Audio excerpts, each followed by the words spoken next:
Right, starting stream now. Serious faces. Oh, I don't have a serious face. I say serious. You say serious face, and I've just done a little pumpy in my pants. Oh, brilliant. Is that how we're starting this one live, are we? Yep, this is now live. This is now live. It is live. So I suppose first off, guys, welcome back to Chewy and Jakey Talk Football, episode 4. Seem to be rolling through the deep, and the title this week: Arsenal in crisis. They are. We'll get to that. I'm sure. And obviously, near the end of the show and stuff, I'll put my point across of if I was in charge of Arsenal right now, this is what I would do. It's not necessarily something that everybody would agree with, but yeah, if I was in charge, I'll tell you what I would do, especially with only like literally 25 hours left of the transfer window, you know. So anyway, Chewy and Jakey Talk Football, episode 4. Yeah, don't see. Let's move on straight in there with the old transferios, shall we? Transferios. Transferios. Shall we start coming at you like Cleopatra. virtually? Oh, wait a minute. Shall we start where we left off last? Is it not transfers? Hang on a minute. What's going on here? Well, that's a bit wrong. Hang on a minute. Hang on a minute. What's going on here? There we go. Slight problem there, guys. Technical hitch. I had two eyes on my OBS. I was like, hang on a minute. This is not what we want to see. However, this is what we want to see. Where's that gone now then? Where are we here? Where's what gone now? Bear with me. Where's that gone now? Right, there we go. Right, okay, I'm in the right spot. Back for one of my best days, I nearly got knocked out. Oh dear. What have you been doing now, Kai? You crazy little cretin. Hey, how's it going? How's it going, Matty Flynn? Don't start on me. Come on now, Matty Flynn. Don't start on me. I don't know. Leave it till we go over it. And I then know we where can you start live. Them, it's all fine. Well, he's an Arsenal fan. Narrow it down to at least the town. You know, if it was just the fact that Liverpool had beaten us, fair enough. But it's not just about that. You know how to make a man cry, Matty Flynn. You know how to make a man cry. Genuinely, I'm so sad right now. Oh, you know, before we go on, just quickly, right? I saw this. I don't ever watch Arsenal fan TV, but I saw this one thing right on. I don't know why it popped up on my YouTube, but it popped up on YouTube, and it must be like this guy that obviously does Arsenal fan TV quite a lot, and the guy was like getting reported, and he was just like, I'm past caring. I'm past caring and ranting. Yeah. I don't know what else to say. I was just like, that pretty sums up my fucking feelings right now. That pretty much sums me up. Thanks very much, mate. I am past caring and ranting right now. I am. I don't know where to start with it. Luckily, I think we'll get to that in a minute. We'll get that into the show a bit later on, I think. At least Sanchez is staying. Matty Flynn, seriously, we're going to fall out. Wait, transfers, Jake, to it. And Chewy, Arsenal, what signings? Flawless, seriously. If you thought your character building was bad before, mate. Yeah, I mean, who wants to sign for Arsenal right now? Come on. Let me just jot this down. Flawless character building ×2, is that, or is it ×3? Pen clicking. Flawless. You clicked it a couple of times there. That was quite aggressive clicking. Flawless extra character building. Went to Fort Park, went on stealth, the 0 to 80 miles per hour under 2 seconds, 205 feet high, and I saw a pigeon on the track. Stealth is cool. And it started flying and nearly smacked me in the head as I was on the front. Could you imagine that, going around stealth with a pigeon hanging out your forehead? I saw this, what's wrong with him? Oh, nothing. There's just a bird flapping around on his forehead. I saw this thing where a bird flew into a guy and hit him in the throat. And the guy was like, what the fuck is this? Just hit me in the throat and just threw this bird off. I was like, what the fuck? What the fuck? Yeah. I'm doing well, Flawless. I am doing great, Flawless. If you asked me on Sunday, well on topic. If you asked me on Sunday, I would probably have said I'm about close to tears. Did I send you a picture on Sunday? No, you didn't. What was that picture I sent you? I don't want to talk about the picture on Sunday. What was the picture? It doesn't matter what the picture was. It does matter. You're scrolling up now through your Facebook Messenger to try and find the picture. I know you are. I can hear your little grubby fingers going across your screen. Where is it? There's no need to find it. It wouldn't surprise me if Arsenal Football Club was a social experiment to see how long someone could support a club without killing themselves. I think there's about 70,000 Arsenal fans left right now after Sunday. What's the worst thing as well is after Sunday, the next thing I read is Mustafi to Inter. I'm like, wait, what? Are you fucking joking me? You've just got smashed up with Liverpool and now we're trying to sell Mustafi. I was almost close to tears. I was so close to crying, it was unreal. I was like, really? Koscielny are only defenders. Don't do it, for fuck's sake. Oh, anyway, we'll get to that. I do feel for you. We'll get to that. I do feel for you that for you Arsenal though. Liverpool have lost a lot of good players to stronger teams over the last few years, and it sucks. Hang on, I was regarding about the thumbnail on the stream with the transfers, and you two. I think he's saying that us two have transferred to Arsenal and Man United. I think that was what he was getting at. To be fair, I don't think Arsenal can go wrong with signing me at the moment. I really don't. At least I've got some passion and desire. Fucking half what I could say for at least 9 of the guys on the field on fucking Sunday. Wenger goes and you can start to rebuild. Yeah, I totally agree now, Matty. I really do. I mean, I was all for Wenger out last season, and prior to that, I've always been an Arsene Wenger fan. But now, I'm at my wit's end. I'm at my wit's end. Yeah, I saw that. That was saw shout reaction. Close my eyes. Okay, he's still on about stealth. He sent nudes. 3 times. Danny boy, he never talks about the nudes he sends me. Gotta keep them quiet. Direct replacement for Ramsey. Do you know what? Right, Ramsey had a bad game. I'm a fan of Ramsey. Ramsey was unfortunate. He had a bad game, and it's a rare occasion for Ramsey. I thought the only players that were alright were the back three, and I know that sounds weird. We got Trump 4-0, but the back three was pretty much the only 3 that played alright. Well, and Bellerin. Anyway, we'll get to that. We do digress. With transfers. Let's go with transfers. 10 minutes in, and we're getting on topic now. Yeah, on topic now. It's because they're making me talk. You know what it's like, Jakey? They make me talk about Arsenal, and that's it. It's game over. Especially at the moment. I'm a man on the edge. So yeah, I've gone back. I'm on my BBC. 23rd of August. I've got 4 signings. Sam Clucas from Hull to Swansea. If I remember correctly, Sam Clucas was one of Hull's best players last season. He played on the weekend as well, didn't he, Clucas? And to be fair, played on the weekend. Yeah, and from what I saw, he looked alright. He looked alright, he did. And Stephen Kingsley went to Hull as part of an exchange in this deal. Right. Okay. It's undisclosed. So there's a left back gone from. Swansea. Kingsley didn't play much though, did he? No, he didn't really play much. He's a fringe player, isn't he? Then I got Davinson Sanchez Ajax to Tottenham. I believe that was about 20. Was it? It was quite high. I remember we reported on this about 3 weeks running almost, didn't we? Davinson Sanchez. So he's 21. He's a Colombian centre back, and he was reported £42 million. And he was Ajax's player of the season last season, voted by their fans, I believe. Yeah, I believe, guys, he is the one pictured on the right-hand side of our transfer window now. I thought it does look like him. Yeah. He looks like he's fallen asleep. I mean, like, Arsenal could do with him right now. A sleepy good player is better than what Arsenal have got right now. And then I've got Abdelhamid Sabiri from Nuremberg to Huddersfield. Now, I had a quick look at this beforehand whilst you were loading up. Mm-hmm. He scored 5 goals in 9 Bundesliga 2 appearances last season. That's not too bad then. So he's obviously a bench player, I presume. He's only 20 as well. I presume he's a bench player then. He must be coming off a bench. So I assume he's going to be a bench, hopefully something that they can get something out of. I mean... And then I got...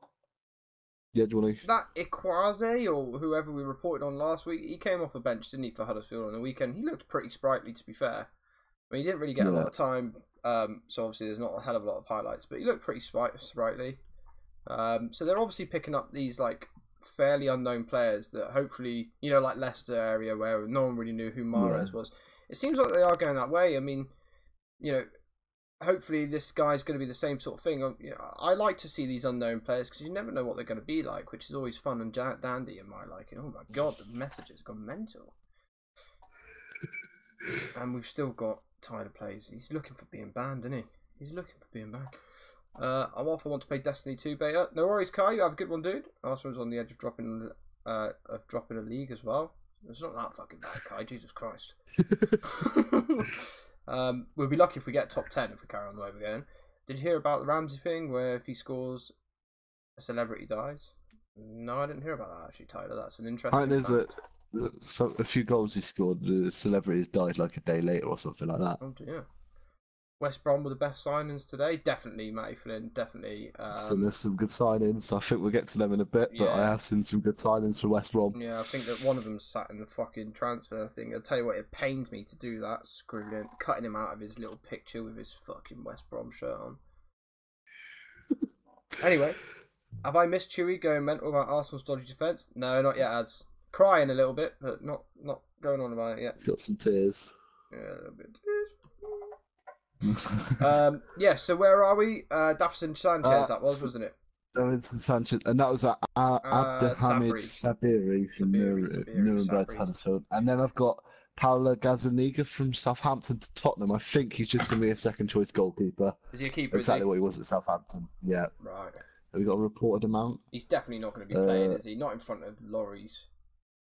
He spent last season on loan at Rayo Vallecano in Spain, made 22 appearances. I haven't got an amount, mate. Who are we looking at? Signed a 5-year deal. Southampton to Spurs. Paulo Gazzaniga from Southampton to Spurs. I haven't got any money or anything on it. I've just got undisclosed. 5-year contract. Gazzaniga, yeah, it's still undisclosed on the old Sky Sports as well, mate. So it looks like it's an undisclosed one. They're not going to tell us. It's a secret. So then that's all I got for that day, for the 23rd of August. That was the day after, I believe, we streamed. Yes, it was, mate. Yeah, I think the Sanchez one was a confirmed deal while we were on stream, I believe. That's why it's the. It was virtually confirmed, wasn't it? Yeah. Yeah. So then on to the next day, I've got another guy to Huddersfield from Ingolstadt on loan. Florent Hadagionaj. Guionage? I have no idea. I have no idea if that is right. Hadagionai, I reckon it's Guionai. He's 23 years old. He's a Switzerland international, made 25 Bundesliga appearances last season. Fucking hell of a forehead on him, isn't he? He has got quite a big forehead, actually. But as you know, if you follow the FIFA World Rankings very closely, Switzerland, I believe, were a top 5 team in the world. So he's an international at one of the top 5. I think so. Because the FIFA World Rankings make loads of sense. Yeah, obviously. I remember when England were like in the top fucking 5. That surprised me then, to be perfectly honest. There we go. Ibrahimovic is my dad. Wait. They're 4th. Switzerland are 4th. Wait, Ibrahimovic raped his mum? It might have been consensual. Oh, right, fair one, yeah. Like, what, really? Someone consented to that guy sticking his Wilbur Jenkins in someone? I mean, look at that smart. That's a rapist smart right there. Well, as we're on about it, the other deal I got on that day is Zlatan Ibrahimovic unattached to Manchester United. Back to Man United. I tell you what, as if Man United didn't have a strike force already worthy enough. I tell you what, let's bring Ibrahimovic back. That won't scare anyone. Fucking marvellous. Absolutely marvellous. I mean, what's best about that is... Hang on a minute, guys. Sorry, I do apologise. Yeah, what's the matter, Cade? Cade, what's the matter? He stuck his nose up my bum. Yeah? Jakey, I'm going to have to leave you for 2 seconds, mate, to talk about how good Zlatan Ibrahimovic is, because believe it or not, my little girl is crying, and guess what? As always on a Wednesday, for some unknown play reason, Sophie's mum managed to find an excuse to leave. I will be about 5 minutes. I won't be 2 secs. Okay then. Well, Zlatan Ibrahimovic last season was pretty decent. The only reason they let him go, I think, well, released him was because he was out and expected to fit again in December. But I think he's looking like he could be back a lot sooner in December. So that could be very good for United. And having Ibrahimovic around, yes, he's 35, will be very good on the likes of Lukaku and Rashford. Get some. Come on, Jakey, yeah. Look, yeah, Lukaku and Rashford will get quite a bit of tutoring, I would have thought, from Ibrahimovic. He stuck his nose up my bum, Tyler plays. I don't know how that makes him your dad, though. I'm pretty sure that's something you may need to notify the police on.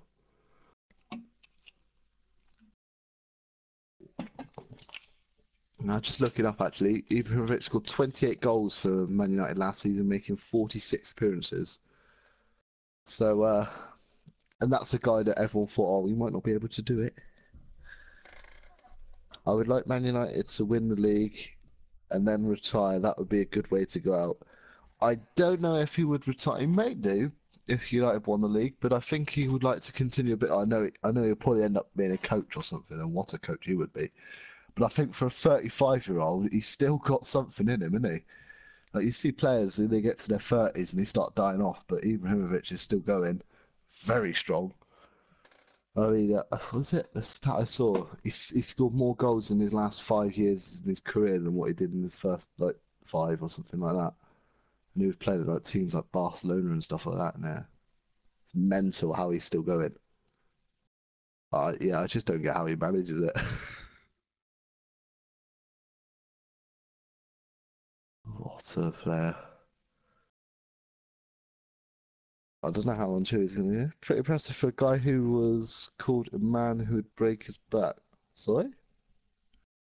Pretty impressive for a guy who was called a man who would break his back. Could you elaborate on that, please, Flawless? Um, I'm not entirely sure. Yes, a man who would break. I'm not quite sure. I think he means old man. Pretty good for a guy who's called an old man. That would make sense. Who would break his back? Yeah, he done a lot better than I think. I mean, he done better than what I thought he would do. I thought he would come in, nick the first team spot from Rashford. That Rashford had sort of half earned himself, half injuries got him there. I thought he'd come in and take that spot off of him, but he didn't. And Rashford got a lot of games in there. A weird face is Ibrahimovic. What is that face? His facial hair's a bit off for I do Ibra, apologise about that, guys. My little girl's got... Apologies, I struggled on a keyboard. Little girl is... It's not hard, the letters are... Also, Ibrahimovic does have a big nose. He does have a big nose. Yeah, I do apologise for that, guys. Little girl's got a bit sore downstairs, so it's actually woke her up crying, which is a bit of a shame. But she's all good now. Nappy changed, cream applied, and we are good to go. Right, are we still on Ibra? Yeah, I was. I got to be honest. He's got a big nose. He had a chance to go to the MLS. He's decided to hang on and to see how his recovery was going to go. United has decided, obviously, his recovery is making great headway, and they've re-signed him. I got to be honest, that is no bad thing for United. He was quality from last season. Is he going to get much? Are they going to get much out of him this season? I don't know, but with Lukaku missing his penalty on the weekend, I think Lukaku's in there for a shout. You know, I don't think that United are going to spend 90 million on Lukaku and not play him, so he'll probably be the backup to Lukaku, I would have thought. But still, what a backup to have. Maybe even playing behind. Yeah. What a backup to have, though. Great player for United last season. Okay. So we're moving. I think that's it for that day. I think we. Yep, we are good for the nothing 24th. Notable out. Then on the 25th, I've got one notable out one, and that's Robert Snodgrass from West Ham to Aston Villa. Now, Robert Snodgrass is a player West Ham spent 10 million on, who Robert Snodgrass was basically single-handedly keeping Hull up at the time. Yeah, it's a strange one. I did read a report as well, mate, that Robert Snodgrass openly basically publicly, openly shamed West Ham about how they do things. So it seems like there's a little bit of animosity from Robert Snodgrass towards West Ham anyway. I'm not sure, I didn't read the report, so I'm not entirely sure into what detail it goes and what he says has gone wrong, but he feels as though he was wrongly promised stuff that he never received. I think he was promised first team football and they never gave it to him. I think that's probably what it is then. So he's got some animosity towards West Ham. I've got to be honest, it's no surprise that if he's got that sort of animosity and he's publicly, openly speaking about it, he's obviously publicly, openly spoken about it to Slaven Bilic. Bilic doesn't look like the sort of guy to fucking take that sort of shit lightly. Doesn't surprise me he's decided to go, right, Tara Duck, you're out on loan.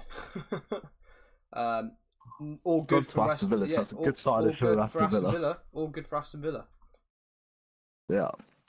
And then the other one, I think we spoke about this as a rumour. Oliver Burke from Leipzig. About it as a rumour. West Brom.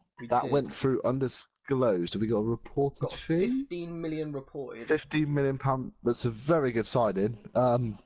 He became the most expensive Scottish player ever when he joined Leipzig for 13 million last season. Right. He's still only 20. Wow. This guy's obviously impressive then. On a 5-year deal, and I haven't seen much of him. I know I signed him on FIFA before, and he was pretty good for me on FIFA, but that doesn't mean much.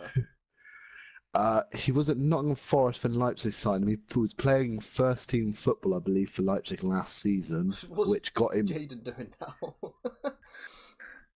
I just saw a message deleted. I haven't seen the fit on there. I can view it. Let's have a look. He said that Bilic doesn't know what he's doing and played him out of position. Good miss to re-sign him on a lower wage. Who's that? Oh, is that Zlatan? Is that who they're on about? Zlatan, he probably is on the lower wage, I would have thought. Yeah. Gotta be any. He said that Bilic doesn't know what he's doing and played him out of position. There you go. So Matty Flynn obviously read the same report as what I saw. That's the old Snodgrass one. So yeah, anyway, Oliver Burke. 25 Oliver Burke, yeah, so 20 million... at 20 years old, 15 million, is playing for the Scotland national team.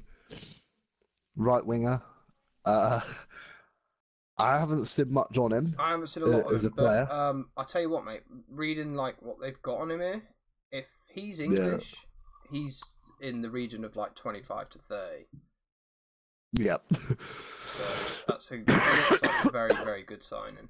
Looks like a very, very good signing. West Brom have been busy as fuck, haven't they? West Brom have been busy this week. The next one, the 27th of August. Yeah. I've got Rob Green from Leeds to Huddersfield on a free. I think everyone knows who Rob Green is, ex-England goalkeeper. I think that's going to be an experience thing, isn't it? It's going to be an experience thing, and definitely a reserve choice keeper as well, isn't it? Yeah. I can't see him playing too much, to be honest, at Huddersfield, but it's a great signing for Huddersfield to have, especially with the Premier League knowledge that Rob Green's got. It's only going to help Huddersfield, in my opinion. And let's be fair, Huddersfield are doing bloody alright at the moment. They are doing pretty well. So that's no bad thing for them, to be fair. So we were just saying beforehand that there's I was looking at the table, there's 2 teams that haven't scored and 2 teams that haven't conceded. The teams that haven't conceded is Man United and Huddersfield, and teams that haven't scored is Brighton and Bournemouth, I believe. That's right, no, Crystal Palace. Palace, that's it. Palace haven't scored anything yet, have they? Oh dear, Palace. Still, I think both of those teams are above Arsenal.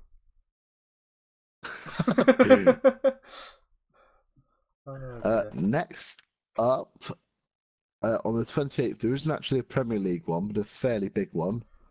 In terms of Ousmane Dembele from Dortmund to Barcelona for £96.8 million, rising to a possible £135.5 million. Jesus Christ, that's some money there, isn't it? But that to be fair, they've got it from the departure of Neymar. I mean, I like this Ousmane Dembele, but like the only thing still I say, only 20. This is what I was just about to say. The only thing I say is like, is he maybe not still a little bit too young for the responsibility? I don't know. We'll see how he gets on. I mean, I do watch a little bit of the Spanish football, so, and obviously blatantly going to watch him in Champions League. So We'll just have to see how that goes, I suppose, for him. I hope it goes all right, because it'll be a shame, because he does look like a really promising player. So I'm hoping it doesn't go bad for him. That's not too bad. He scored 10 goals and got 21 assists for Dortmund last season. Mate, he was fantastic for Dortmund last season. Absolutely splendid. And Siem de Jong's gone from Newcastle back to Ajax. That's pretty. I'm sure that's where they signed him from, isn't it? Something like that. He wasn't very good though, was he? He's terrible. He joined from Ajax in 2014 on a 6-year contract. Struggled with injuries, including a collapsed lung. Collapsed lung? Apparently had a collapsed lung. What's he doing? Crack cocaine or something?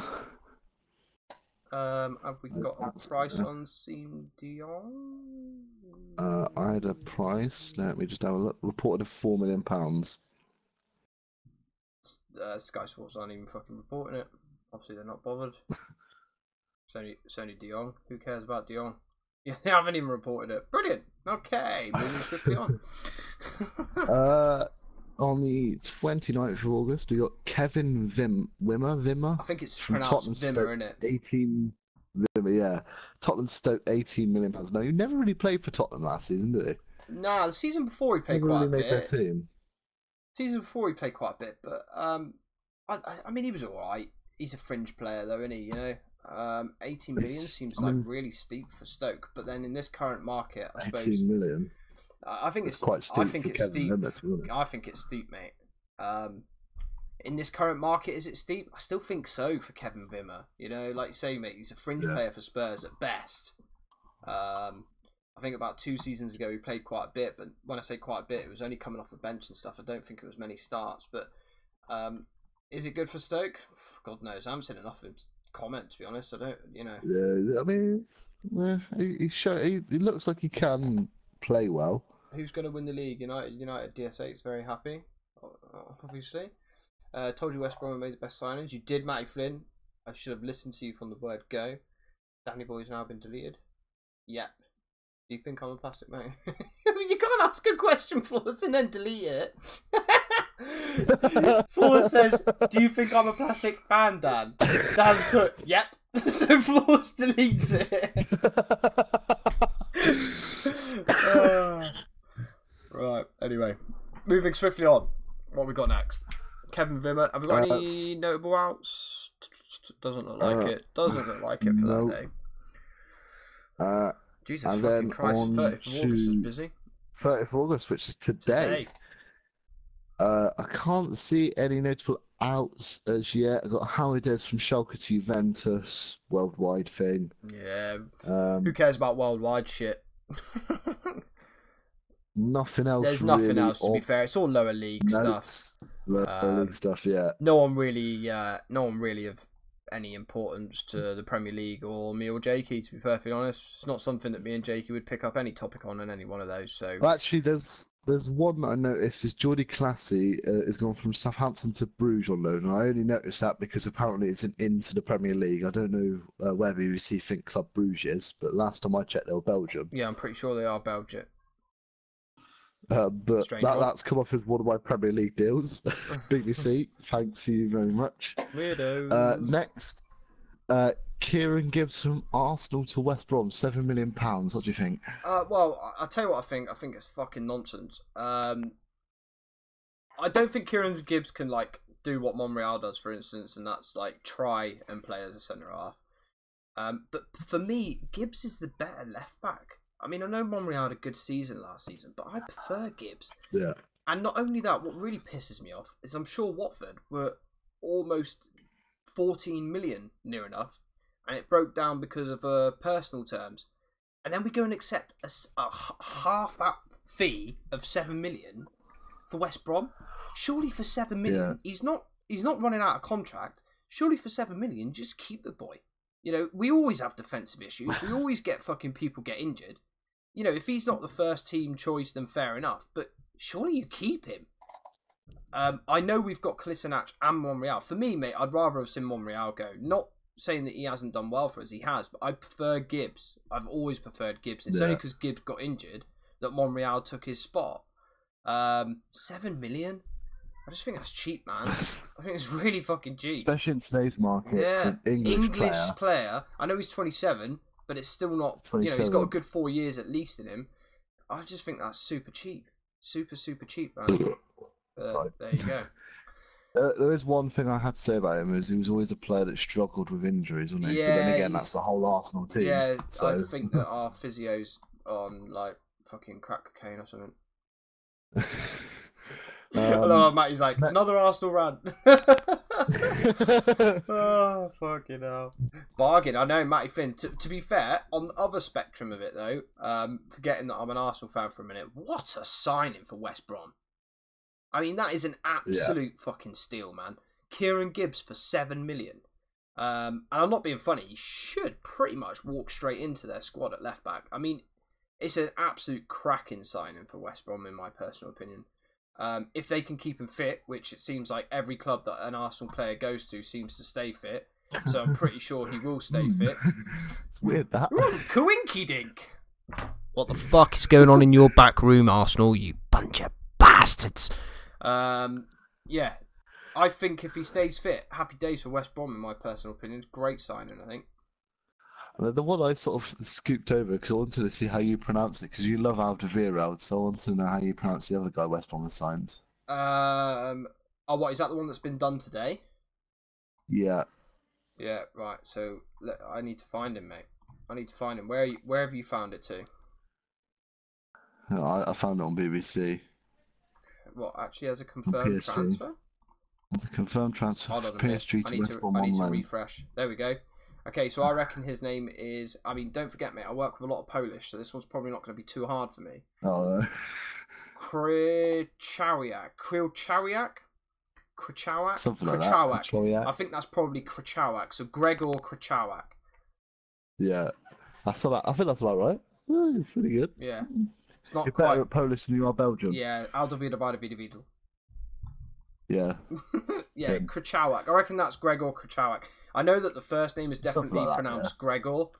It's definitely Gregor. Yeah, we've got a few. I thought it's Krychowiak, so... Krychowiak? I don't know. It might be Krychowiak, mate. I just use the FIFA pronunciation usually. I mean, I know it's not very good, but that's usually... Yeah, it's probably right, mate. It's probably right. I mean, I've no idea who this fella is. Oh. I thought he was linked with Arsenal last season. PSG signed him for 28 million from Sevilla. 28 million? From Sevilla last season. Shit, mate. He was very good last season. The season before last season in Spain. He was very good, but PSG never really played him. But you're not going to play him with your players like Verratti and that same position. Yeah, that's right.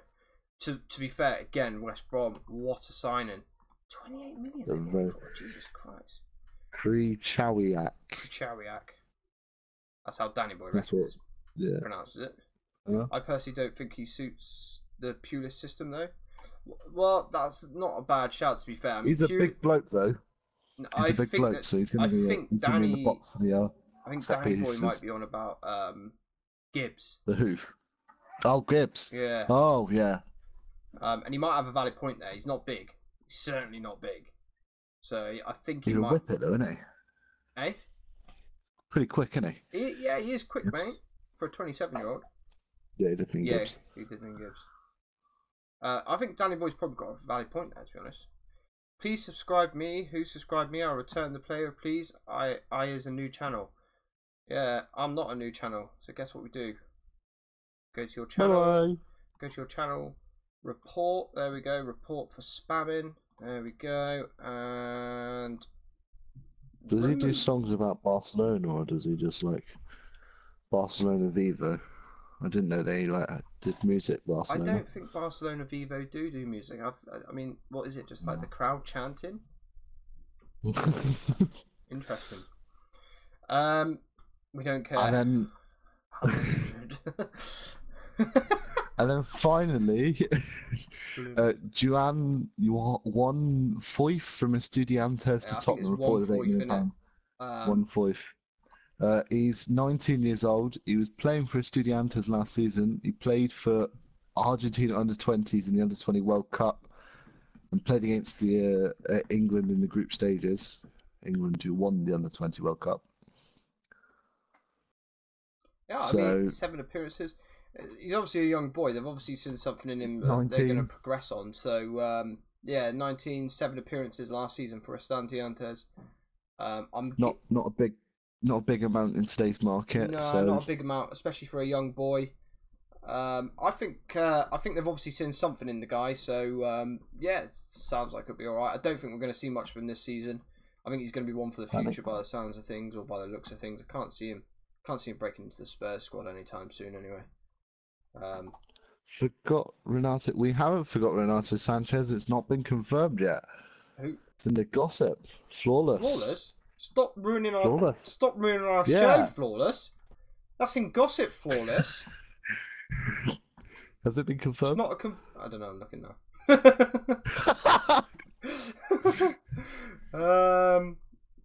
No, it's still a whisper apparently. It's still on the verge. It's definitely not done. Yeah. It's not done, Flawless. Is it Matty Flynn? Matty Flynn, yeah. Flynn? Yeah. Panic buy for Spurs, he reckons, for that 1/5. You reckon? Panic. They haven't sold any. Mind you, they've not sold any centre halves, Matty.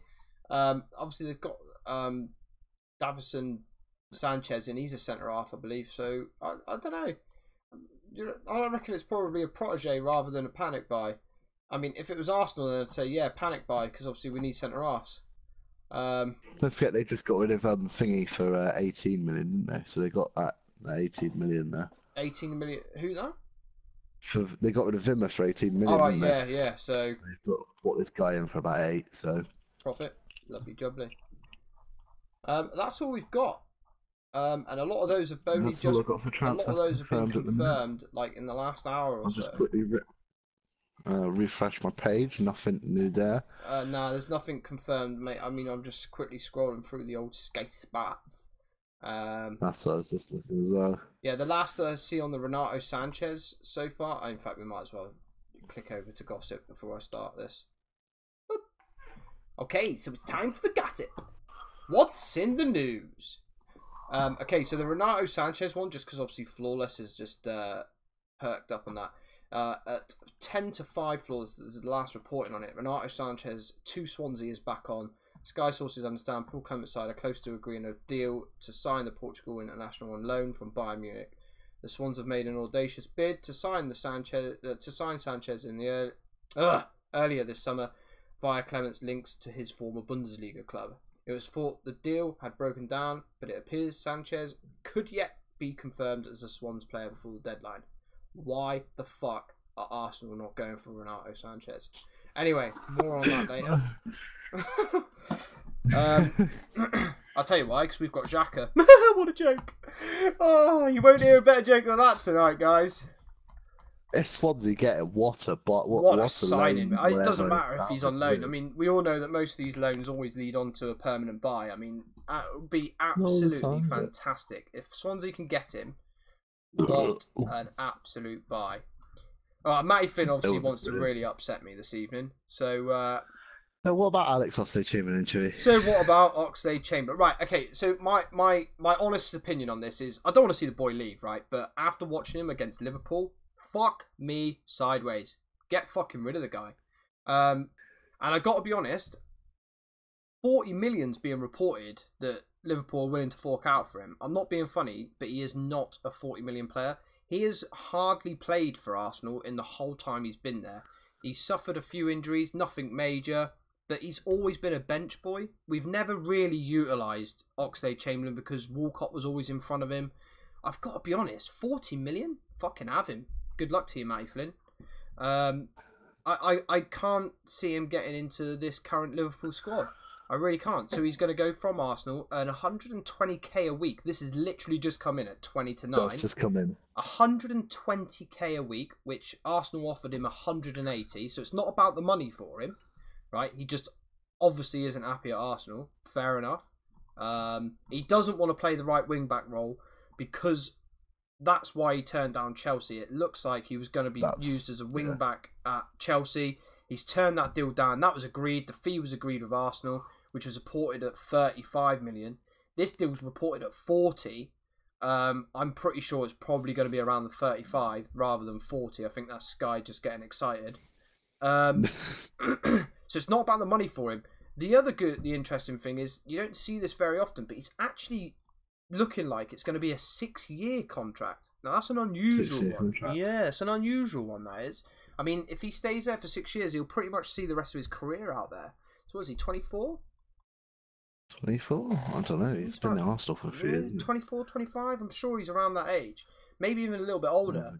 I've got to be honest, right? I've seen a lot of Twitter feeds about this one. Liverpool don't want him. 24, is he? So 6 years, mate. That's going to take him till 30. So he'll pretty much see his career out at Liverpool. So fair enough to the guy. You know, he held out. And the good thing what I like about it is not about the money for him, which is unusual for Arsenal players that want to leave. He wants to play for Liverpool for some unknown reason. Don't know what it is. I mean, Liverpool are looking great this season. I think he doesn't like the right wing back role. He doesn't like the right wing back role, and it looks like Wenger is employing. He is an attacking midfielder, and I've always said that I prefer Ox in the attacking midfield. I prefer him in there, and then I do on the wing. I don't know why you guys never really played him up there. I don't know, mate. I mean, it's not like we haven't struggled in that position, especially when Özil gets injured. You know, it's not like we haven't struggled for players there. We have. You know, Santi Cazorla last season was injured pretty much all season. Özil took an injury, and Ox was put there, but it was only like bit part.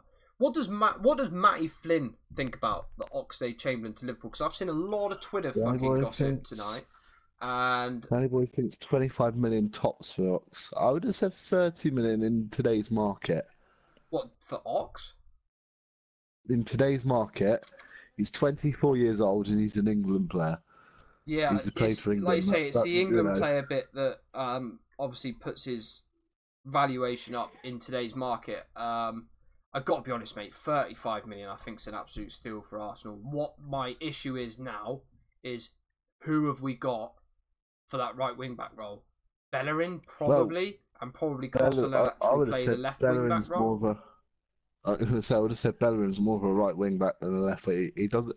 To me, he played alright against Liverpool. To be fair, we'll get onto. Yeah, I think he played alright against Liverpool. But I think possibly Bellerin right wing back, Kolasinac right wing, left wing back. But the problem we've got is Bellerin gets injured now, and we're in a shit state. Yeah, so we are at the minute anyway. For me, well, yeah, I know. For me, it's not good unless we're going to get someone in for an Arsenal idea. But for 35 million, I'm not surprised we've sold him on. And let's be fair, guys, that's 35 million on a guy that has only got 11 months left on his contract. I think we've got the better end of that deal. What does Matty Flynn think about this? Where has Matty Flynn gone? What does he think? Because Liverpool fans are going mental, mate, because they all preferred, because they've been massively linked with Thomas Lemar. And apparently, a lot of Monaco wants a lot of dollar for him. They do want a lot of dollar. I think they've rejected 45 for him. Maybe even, I don't know. But then you think about it, he's only 19. He's only 19. 45, and you've just gone and forked out 35, potentially 40 for Ox. Fucking give him the 50 million. I think Lamar's a better player than Ox, and he plays first team football at 19. I think his fitness brings down as like every Arsenal player struggle with fitness, Danny Boy. As I say, as we said with Gibbs, I heard it's 40 million and £1. I mean, 40 million and £1. I still can't believe what do you think about it, though, Matty Flynn? Are you happy that Liverpool have gone and forked out 40 million for Oxlade-Chamberlain? I mean, the consensus I feel from Twitter, from what I've seen, is a lot of Liverpool fans don't want him. They'd much rather go and pursue the Lemar deal rather than take Ox. Now, from what I've read, Liverpool have pretty much said it's either Ox or Lemar. So it looks like they've chosen Ox over Lemar. What do you actually think about that, Matty? What's your feelings on it, man? For me, it's a great deal for Arsenal as long as we get something in to replace him. But how do you feel as a Liverpool fan? Is it what Liverpool need? I mean, because let's be fair, he's not going to get in front of Salah. Can't see him getting into our midfield at the moment. Cover for injuries. You do need some depth for the Champions League. Yeah, that's a lot good more shout. Depth than we got at the minute. That's a good shout, Matty Flynn. And he's played Champions League. It's not like he hasn't played Champions League. Yeah, I still don't think. I don't know, man. We'll see how he gets on there. I mean, I like Oxlade-Chamberlain as a player personally. I do like him as a player. I just don't think Arsenal have ever utilised him in the position that we need him. I don't think he's a winger. I think he's always had his best games for Arsenal through the middle. The only thing I can say about Oxlade-Chamberlain is he holds onto the ball far too much. And often as well. He's not a releaser. He likes to try and win the game pretty much single-handedly, or I mean, that's the only downside to Oxlade-Chamberlain's game. There's knowing when to release, and I mean, it's like schoolboy shit, you know. Liverpool With report. Thomas Lamar, sorry, you were saying it was 19. He's actually 21. Is he 21? Is he? What's it just in that? Yeah. 21. Still, man, 21. He plays at first team football. I think, you know, if you're going to pay 40 million for Ox, surely you just go and get him for 50 million. I don't know. Well, it depends on how much Monaco are holding out for, because they were rejecting this bid. I don't know, mate. I know that Arsenal put a couple of bids in for him, but I don't think they're anywhere near the 50 mark. But I think they're around the 45 mark, and they rejected all those bids, apparently. They have 200 million to spend, so I guess they might get both. Well, apparently, Danny Boy, they're only going to get the one. As far as I'm aware, they're only going to go for the one. Don't forget, Liverpool are also trying to get Van Dijk, which is going to cost them a pretty penny as well. But I haven't heard much on that, actually, since he put his transfer request in. I haven't had much at all. Well, the last thing I read on Sky was that he was apparent. No, I read it on Facebook, actually, when we all know Facebook's a load of shite. You might as well read the Sun newspaper. But I think that Facebook was reporting that he's having a medical, but I don't see any of that on Sky, so I'm not sure either, to be honest, where the Van Dijk deal's at right now. Sky are reporting all the Oxlade-Chamberlain things, but I mean, I don't know why Sky are making it such a big deal, because the boy obviously doesn't want to play for Arsenal. It was quite blatantly obvious on the weekend he doesn't want to play for Arsenal. It apparently is around 40 million. Screw it, man. Do you know what I mean? Like, I'm happy with 40 million in the kitty, but my big problem now is, what does Wenger do? Wenger's got 24 hours and 10 minutes. My personal opinion is, we need 2 centre-halves, another holding midfielder, and now potentially a wing-back.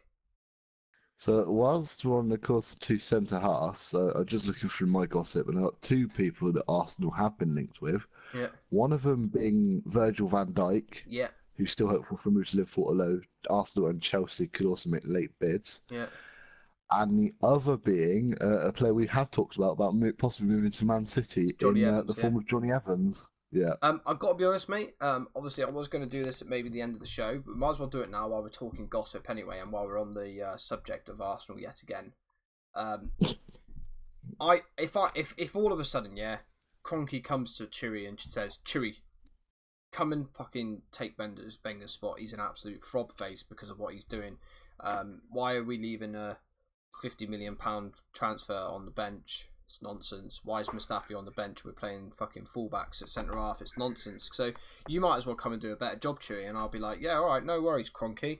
But you're going to let me spend whatever the fuck I want in the transfer window, seeing as though I've only got 24 hours and 10 minutes, 9 minutes. Obviously, Kroenke says yes because he wants Chewy's services, because Chewy's obviously a fucking beast at management. Right, the first thing I do, mate, is these so-called rumours. Because I've only got 24 hours left, mate, we need centre-halves at the moment. Fullbacks at centre-half is stupid. If we're going to play 3 at the back, which seems to suit Arsenal all right at the moment, first thing I do, mate, is I go and get Johnny Evans and I go and get Nigel van Dijk. They've both played Premier League football. I don't think that Johnny Evans is necessarily the greatest of Premier League players in centre-half form, but he will get me through till January. That's my point, yeah? So I'd be working on the fact that I need centre-halves now. I can relook at it in January. Johnny Evans, Nigel van Dijk, I would pay under my fucking nose for him, mate, to get centre-halves in. That would be my first thing. Oxlade-Chamberlain, I'd let him go. I thought he was shit against Liverpool. It's obviously not on play for the club. 40 million. Cheers then. Bye-bye, Oxlade-Chamberlain. Sanchez, I would push my ass to try and get Raheem Sterling in that deal, purely because I've still got then a left winger. I don't think Raheem Sterling's the greatest player in the world either. But again, he will get me through till January and he'll get us out of this rut for the minute. Yeah, so I would try and push for that deal to include Raheem as much as I possibly could. Even if it was a straight swap. You know, if it was a straight swap, no money involved, or even if I had to give him a little bit of cash, I need a left winger, mate. I'm not going to be able to get a left winger before that deadline day closes. Man City made a bid of 30 million plus Raheem Sterling. Oh, is that reported now, is it?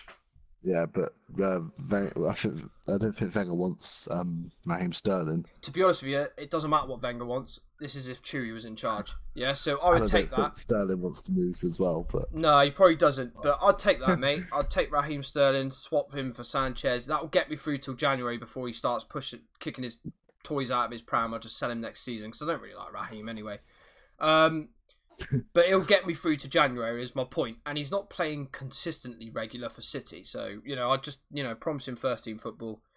Maybe throw a Wobie in there for the fucking Europa League or whatever. But that's what I'd do for that side of the field. I'd then go and get Mahrez for 50. Yeah. Just blitz 50 on Mahrez because one, he'll get me through to January. I know it's a hell of a lot of money for Mahrez, but he wants to play for Arsenal. And at the moment, half of the fuckers don't. So I'd go and get Mahrez for 50, and then I'd hijack Swansea like a motherfucker and get Renato Sanchez in on loan as well. I'd just give fucking Bayern a little bit more money to actually loan him. So that would be Xhaka. You can piss off, you horrible bastard. He's conceded 3 goals in 3 games for us. From 3 misplaced passes, the opposition have scored against us. That is nonsense from a holding midfielder that's supposed to clear your shit up, not entice it. Silly bastard. What'd you do with Mustafi? Mustafi wouldn't be going, mate. I'd say, look, no. If you want to go in January, by all means do so. Gives me time to find out who's available, again, centre-half wise. So Mustafi would be staying. So my back... That's even if you buy Evans and Virgil. I mean, I'd be more inclined to let him go. For sure. I'd be more inclined to let him go. If he doesn't want to be there, then see you later. Do you know what I mean?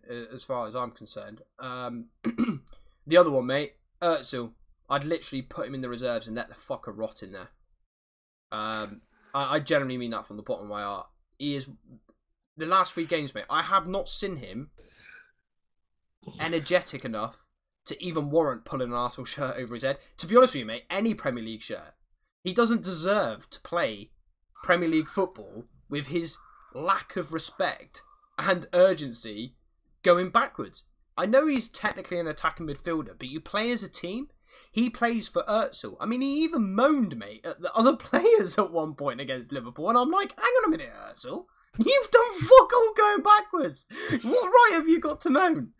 Right, so he'd go and rot in the reserves. That's my reason for Mahrez, because I'd drop Özil. Yeah. And I wouldn't have no 2 questions about it. I'd drop Özil, and that's why I'd buy Mahrez. That is what I would do. I think that will get me through to January, where I can reevaluate and see what I can do going forward from there. I don't think it would be the best Arsenal squad in the world, but it's better than what we've got now at this present moment in time. That's what I would do, but I know for a fact that we'll be lucky if we sign 1 player, mate. I really do believe Arsenal will be lucky if they sign 1 player. Let's face it, deadline day at Arsenal is usually like there's no point even getting off. Nah. To be honest with you, I might as well not even bother putting my Now TV on my fucking phone because Arsenal ain't gonna do anything. But hey, Flat Space, how's it going? How's it going, Flight? Gossip for Origi, Liverpool could be leaving. Yeah, I heard that as well. Yeah, it's on loan to, was it? I can't remember who it was. Where was I saw it was Wolfsburg. That's it, yeah, Wolfsburg. You really don't like Xhaka. Do you know why I don't? Look, for me, Xhaka is not my Arteta. We bought Xhaka in to replace Arteta, really, obviously, when Arteta retired. Arteta, I watched Arteta live at Swansea. I was down there. And although it's not shown very much on like highlights and that, everything that Arsenal did went through Arteta. Xhaka's not the same man. And he's causing us issues rather than mopping issues up. For me, at the moment, El Nene and Coquelin are the better 2 holding midfielders. Because Coquelin, for me, shouldn't be even benched. Why they're benching Coquelin? I mean, he's rash, but so's Xhaka. So you've always got that worry with either Xhaka or Coquelin. But Coquelin actually has some sort of urgency in him. And he's not stupid. Some of these misplaced passes, mate, he hasn't even looked where he's putting the fucking thing. I mean, the one that he put drink water in was fucking ridiculous. And that's every single game. He messed up against Stoke, which cost us the goal. I mean, admittedly, Stoke had a lot to do, but he cost us the goal against Stoke. He cost us our first goal against Leicester, and he cost us the first goal against Liverpool. You're on the back foot. If your holding midfielder isn't clearing shit up for you, what's the point in him being there? you might as well just play 4 attacking midfielders. There's no point in him being there if he's going to cause you shit, right? But hey, that's my phone. For Blue Nose Arteta. Yeah, mate, I loved Arteta. Arteta was really underrated. Yeah, so underrated. I was over the moon when Arsenal signed Arteta because, again, like you, Jakey, I think he was ridiculously underrated. I mean, how he spent so long at Everton without someone big picking him up was really surprising to me. I mean, I know he loved Everton, but Arteta was fantastic. And like I say, you only really appreciate Arteta more when you see him live. Everything goes through him, mate. He dictated everything for Arsenal. He decided how quick we played. He decided how long we played or how short we played. You know what I mean? Like, although he wasn't saying it, he decided everything. But that's what you want from your holding midfielder. And he protected our back four. Obviously until that last season. That last season, he didn't really protect us too much because he was getting on a bit. You can see he was laboured. Yeah, you can see he was laboured. But, I mean, the first season for us, mate, I thought he was Arsenal's best player. I thought he was fantastic. Anyway, that's Chewy's rant over on... Moving away from Arsenal. That's Chewy's rant over on the Arsenal gossip. For a little bit longer. Next bit I've got is Fernando Llorente from Swansea to City, Chelsea or possibly Everton. Now, Llorente virtually kept Swansea up last season. Him and Sigurdsson. I think he scored 15 goals. He picked up an injury towards the end of the season. Fernando, yeah. What do you think? I like Llorente. I've got no prices or anything at this stage. No, I like Llorente, mate. He's a big boy. I don't know if Chelsea need him. If he's going to go anywhere and wants to play football, then surely he's going to be better off at Everton. But even then, Rooney's pretty much playing every single game for him, isn't he? So Rooney and that other guy they signed suits Everton more than he definitely suits Everton more than he does Chelsea. I think for Chelsea it would definitely be a like-for-like substitution for Morata. Yeah. I mean, he's quite a big boy, though, isn't he? He's a big boy, isn't he? I suppose he's a bit bigger, so he's a guy that you can, in the dying stages, throw him on the pitch and just lump the high balls up to him. Yes, he does for us. I don't know what he does, but he seems like the right-hand man to Pep Guardiola. I know he's always on the bench. Pains me to see it. What have I got here?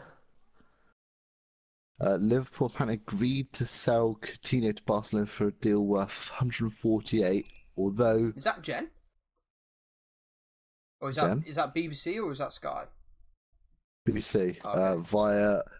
Via the very reliable source of Yahoo Sports. Yeah, who the fuck are you lot?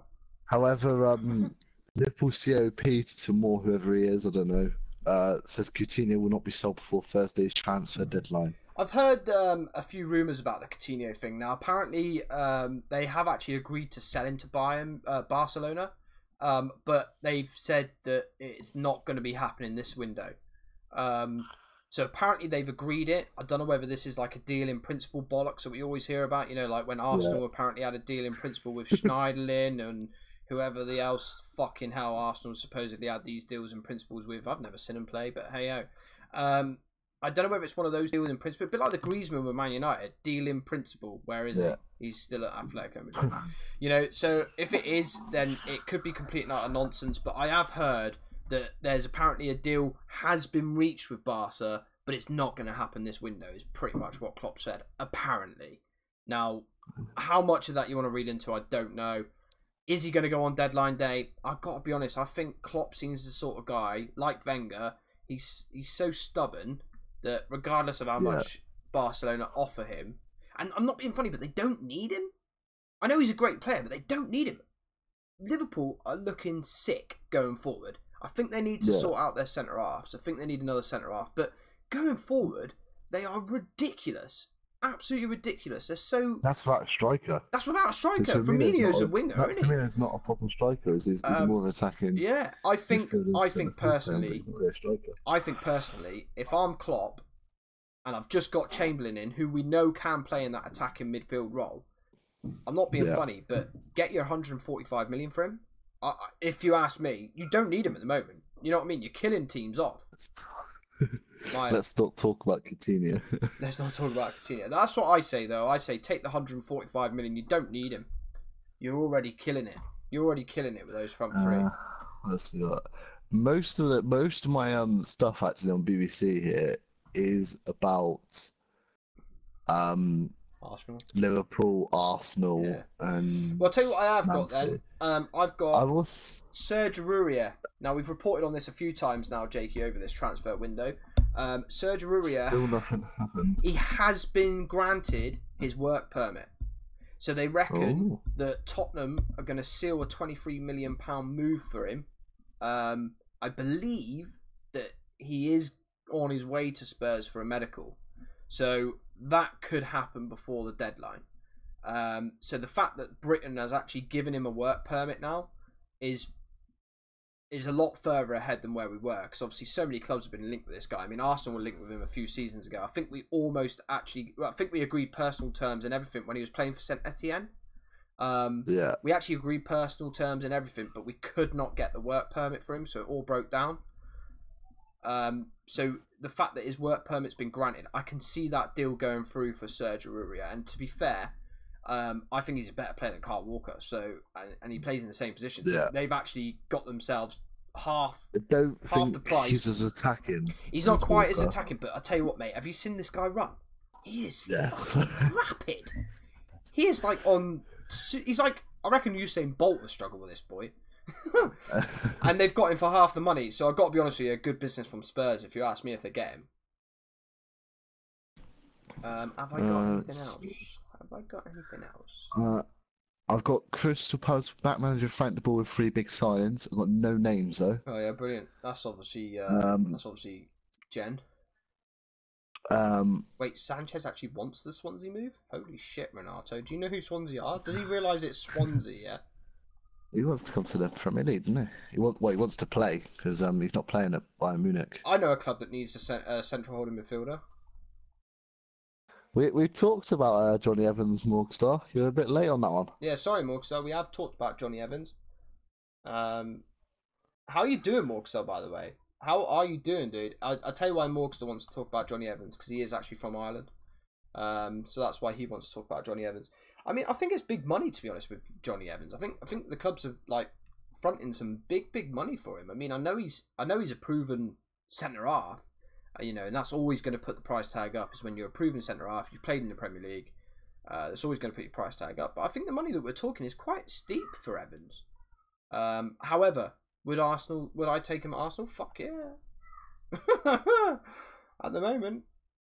I worked for Swansea's manager at Bayern. Oh, did he? Well, that makes sense then. Yes, he did. I remember now. I remember reading that report. Danny Clement. However, Adam's got the wrong team and said Dortmund. Sanchez worked with Clement at Dortmund. Don't forget. Oh, yeah. Dortmund? It wasn't Dortmund. It might be Bayern Munich. Wait, did he? Not... Oh, it might be Dortmund. Nah, Sanchez hasn't played for Dortmund. He played for. Sanchez was with Sanchez with Portuguese side before he went over to Germany. I'm sure it's only Bayern that's. Let's get him up. Benfica.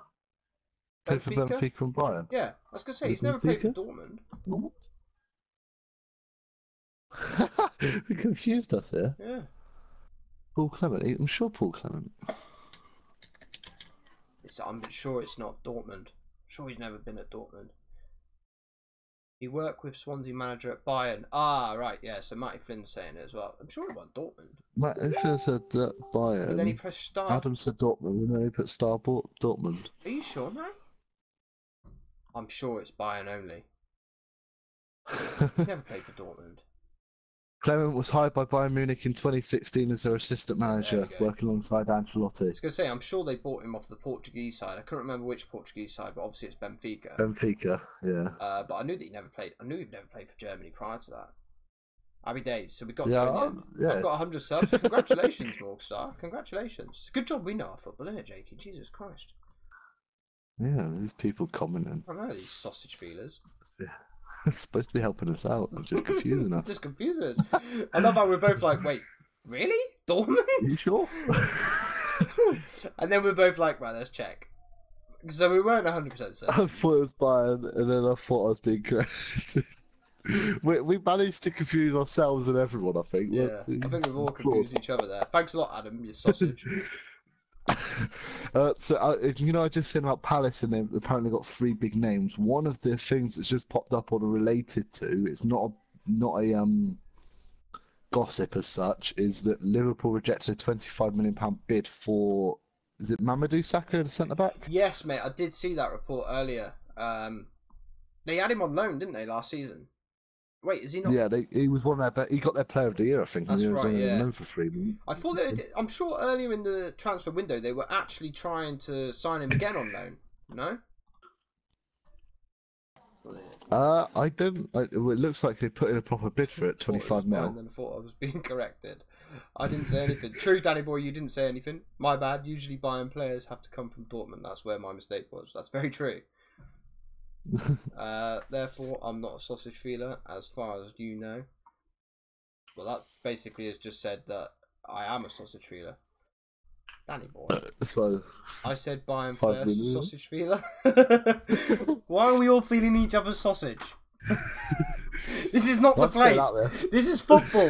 You know, if anyone rugby comes in now, guys, we're fucked. We're all talking about touching each other's sausage. They've already got shit on us that they think we touch each other's sausages. Let's stop talking about touching each other's sausages right now. In fairness, you started it. I did not. Everton have rejected an offer from Chelsea for Ross Barkley for 25 million. I did see that. So I've seen that he was close to confirming a deal with Spurs. Spurs. That was for but 30 Spurs though, are a bit iffy because he's been for his injured injuries, or whatnot. his injuries, yeah. Yeah. I have just seen here the Origi one. I finally found it. So Liverpool striker Divock Origi could move to Tottenham, according to his father. Tottenham. What does his father know? Is his father his agent? I don't know. No, I'm not being funny. The last thing I'd be like is, oh, by the way, Dad, I'm just going to see if Tottenham fancy me. I mean, what else do they talk about? I mean, you know, is there not like Sunday lunch going on? Or... You know what I mean? Maybe his dad wanted a bit extra money and sort of the story. Yeah, it does say regional paper talk, Evening Standard. His dad's just like popped round to the Evening Standard in Liverpool and been like, oh, by the way, Origi is my son. He could have just been like some random off the street, innit? Like some 19-year-old pitches up. I'm Divock Origi's dad. He's going to Tottenham. He's rung me. And then like shows the phone and it's like got like Divock Origi. Last calls. And then when you look at his contacts, all he's got is loads of Divock Origis in his phone. Yeah. Well, whilst we're laughing about it, Michael has said he is his agent. Alright, fair done. Matty Finn would know, he's a Liverpool fan.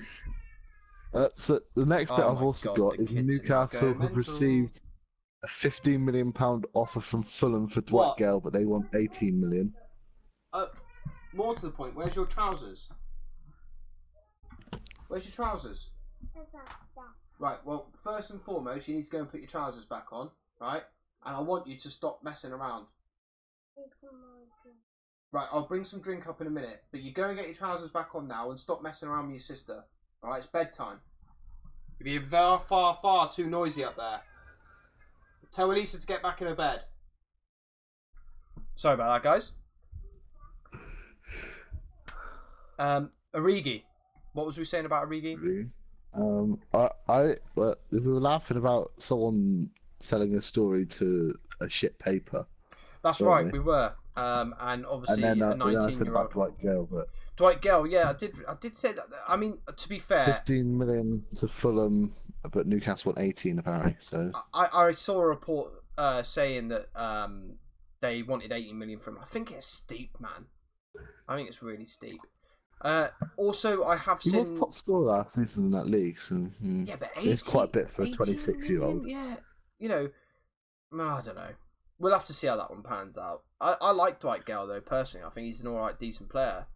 Personally, I don't think Newcastle need him. No, that's it. He tried for Palace. He failed at Palace, did he? Quite a bit. So I don't know. I think he's definitely a championship player, but 18 million. I'm not sure about that. Apparently Everton are in for Jamie Vardy as well. It looks like Everton are looking for another striker. Do you think they need one? I don't think they need one. Haven't actually got one. They got Rooney, but he's what about dying this off Rodriguez fella or whatever his name is? I know that Sandro fella, but he's a young player. Right. He's only a young player or whatever. I can't see Vardy leaving, mate. Vardy loves it. Like, literally, Vardy bleeds like Leicester Foxes when he gets cut. I mean, it wasn't a Leicester boy when he was younger, was it? All right. He worked his way up, didn't They're laughing at the fact that I said more to the point because he come down, didn't he? And he said, "Daddy, where's my drink?" And I was like, "More to the point, where's your trousers?" He come down butt naked, guys. He definitely had trousers on when he went upstairs. I personally put them on. Your son stole the show 2 weeks in a row now. 2 weeks in a row, Kate's managed to steal the show. Watford linked with Slimani after Monaco pull out after signing Jovetic. I did see. Monaco signed Jovetic. Yeah. Did you not see that? That was confirmed. No. I think yesterday or earlier today. All right. No, I might have read it this morning. Actually, breaking news. Alex Oxlade-Chamberlain is currently undergoing his Liverpool medical at St George's Park. That's all right. That's fine by me. See you later, dickhead. We don't need you anyway because we've got a fucking right depthy squad going on, especially at right wing back. Right wing back's where it's at. We've got loads of them at right wing back. We don't need them. Literally, as that comes in, mate, our title for the show is more and more coming confirmed. Do you know what I mean? Like, we could not have picked a fucking better title. I'm just going through. I haven't actually really got anything. No, I've not really got anything else, mate, either. I think I've picked up on a few of the best ones. I think we're pretty much done. I think we're done for gossip, aren't we? It's shaping up to be an exciting deadline day where Arsenal are going to be linked with 15 players and sign 12-year-olds from France or something. That's what we did last season, mate, in January. We were linked with every man and their dog, and then we signed that fella from fucking Fleetwood or something shit. In fact, I don't even know where he is. I'm sure we've put him out on loan. Cohen Bramall, we signed him from Hendersford. Yeah, wherever the fuck he was. Low Torquay. And I think he's gone out on loan. So, yeah.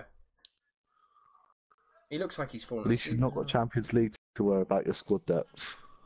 Yeah, we got Europa League, though. They got the Europa League with their really hard group that they should walk through with their under-23s. Mate, we can't fucking beat Stoke. Yeah, but Xhaka won't be playing. Xhaka won't be playing, will he? So we'll be all right. Cochrane will be playing. Mate, you got to prioritise one competition. Fuck the Premier League. Well, we've got to fuck the Premier League because Xhaka plays. Right. Anyway, moving swiftly on. Is that the end of our gossip review? Yeah, I've moved on to the review because we've not got much else on the old gossipy.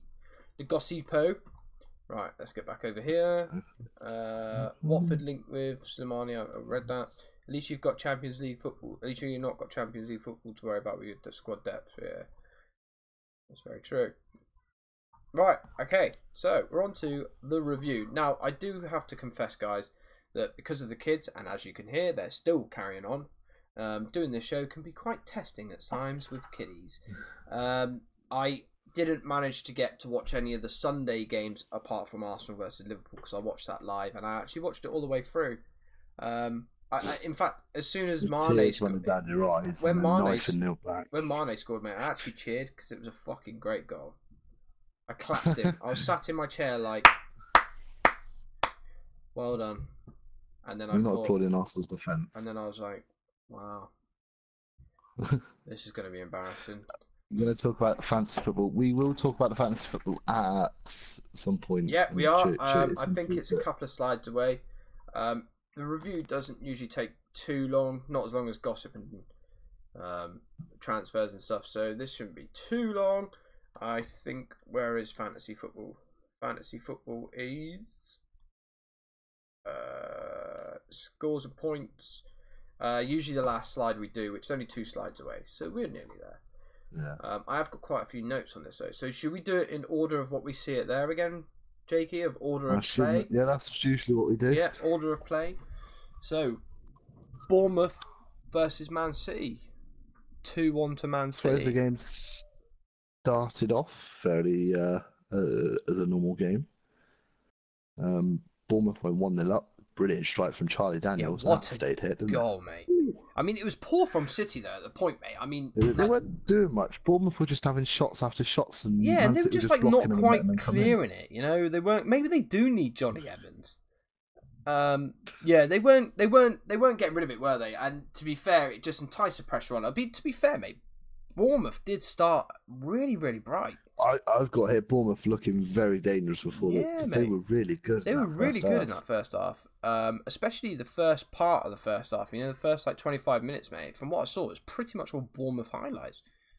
Defoe could have scored a second as well. Well, the first. Scored, So yeah, it was really, really quite a good start for Bournemouth. Watch the Arsenal. Yeah, once Daniels hit it, it stayed very well hit. I think it hit a bar, didn't it, on the way through? Yes, it went straight through the middle of everything, didn't it? I mean, it was a hell of a strike. Great strike from Daniels. It really was a great strike. And they got 1-1. Gabriel Jesus for Man City. There was a foul on the City player. I think it was a quick free kick taken. Yeah, it was played through to Silver, Jesus. Bournemouth were still sort of trying to set up from the free kick. Well, yeah, Jesus was 1-on-1 with the keeper. I'll tell you what, though, mate, Jesus done well to stay on his feet for that. I mean, his strength was very, very good, because he got pulled back as well. I mean, to be fair, if Jesus is not scoring that, it's definitely a penalty. He blatantly arm on shoulder, pulled him back. He managed to muscle off him and get the shot away. And to be fair, it was almost like a miss kick because of the fact that he was being pulled back. He was slightly off balance, and I think that's the only reason why I beat the keeper so easily, because he was off balance and it went straight in the bottom corner. Again, great strength though from such a small guy. I like the look of this Jesus. Yeah. Jesus Navas, or whatever the fuck his name is. I can't fucking pronounce it. It was good. It was the through ball from David Silva, I believe. Like you say, there was definitely a quick free kick. Yeah. Otamendi, Otamendi. Benjamin Mendy had a good game as well, mate. I saw a few good things from him. Yeah. He looked alright. Well, so the next note I've got down is like he was the one that like fizzed the ball across the box. Human Pokedex. Hello. Right? Sorry. Human Pokedex. How you doing, the Human Pokedex? I'm pretty sure I've seen you in Rage's streams. How you doing, man? Jesus looks different. Guerrero could be out soon. I'll tell you what. Oh, I missed that one. Oh, I missed that off the gossip. I was saying, oh yeah, there's not much. Yeah, if Man City signed Sanchez, Sergio Aguero would want to leave City. Possibly in January. I'll tell you what then. You don't want to get rid of Sterling. That's fine. We'll take Aguero. I'm sure we don't mind that. I'm sure an injury-prone player moving to Arsenal can't be a good thing. Yeah, but fucking kill him. He'll literally be dead in a month. Like, literally, he'd have to retire from football in a month. Yeah, you're probably right. You're probably right. We don't need him. So I haven't actually got much for most of it until Sterling picked up his first yellow. I think it's a definite foul, mate. I think there was some ruckus going on between him and Daniel. Was it Daniels or him and Arta? Yeah. Some sort of ruckus. And he just come out and kicked out. He just levered him, didn't he? Definitely levered. I'll tell you what I have got though, mate, is that Bernardo Silva, mate. He looks fucking awesome. He looked pretty good as well, yeah. I really like the look of him. They've signed some really good players. But yeah, like you say, that was silly from Sterling, in my opinion. Silly for booking. Yeah. Maybe Arsenal don't need him. We've got Xhaka. He's good at doing that. So then it was good play for the 2-1, which was scored by Sterling. It was a great play by City. They were passing around. Ball come in, it came into Sterling, and I don't know what he did with that finish. I first thought it would hit someone with the ball. Was it not a deflection? Just like, no, the second view I watched the match today, it's sort of, I don't know if it was a miss kick. I think he meant it. He lifted it over. Sterling's not that good. Like it. Yeah, you saw his goal last week. That was a pretty good finish. I'm also in Jenk's stream. Sterling is going to Arsenal for Sanchez. Let's hope so, Human Pokedex. We fucking need something. Welbeck is injury prone. So's Arsenal. A month is too soon. Sunderland going for a Man City youngsters. Sunderland aren't Premier League. Don't need to talk about them, thank God. But the second yellow for Sterling, I would agree with as well. Yeah, mate. I've heard a lot of crowd were on the pitch. Yeah, I've heard a lot of crowd were on the pitch, but he ran into the crowd, and I mean, like the security guards were there, and they had to try and they were fighting everyone to get him off, weren't they? I'm not being funny, mate, but it's a booking. You're not allowed to go into the stand to celebrate. It's a He written didn't go rule. into the stand. He never made it into the stand, but because the fans were on the pitch, he ran to the fans. You're just enticing them to more come fans onto the came pitch. onto the Yeah, pitch. it's just silly. Sterling knows what he's doing there. I know it's a last-minute goal, and it must have been it must have been a good feeling for him in that. But come on, man. I know that don't take passion away from football. I get that, but a lot of the reporters, I've heard a lot of ruckus about this because a lot of people are saying, "Oh, so we're not allowed to cheer anymore when we score a goal." It's not the fact about the cheering. You're allowed to cheer. It's just not you the can't fact go on about the the pitch. celebration. And there was this It's the whole fact that was- you're causing an issue for the stewards. Yeah. And that's when the problem comes. Is if all of a sudden you get a pitch invasion, you've got problems. Yeah. And I just think that all he's done is enticed more players to come onto the field, if you ask me. But at the same time, mate, he wasn't the only one. 7 of the fucking Man City players should have been booked. Quite a lot of Really. them in there. You know what I mean? They should have all been It usually booked. goes for the goal the scorer. person who scores the Yeah. goal. Yeah. There's also this there's also the thing where what is it? One of the security guards had an Arsenal fan who not Arsenal, I would have smacked Man City fan. It A Man City fan had gone on to it was actually on the field of play, and the security guard had tackled him to the floor. Yeah, this is Apparently the Aguero thing. Yeah? That was the Aguero thing where he did. Mate, he didn't do anything. I think he come over to the security guard. The security guard went pushed mental at him, back. didn't he?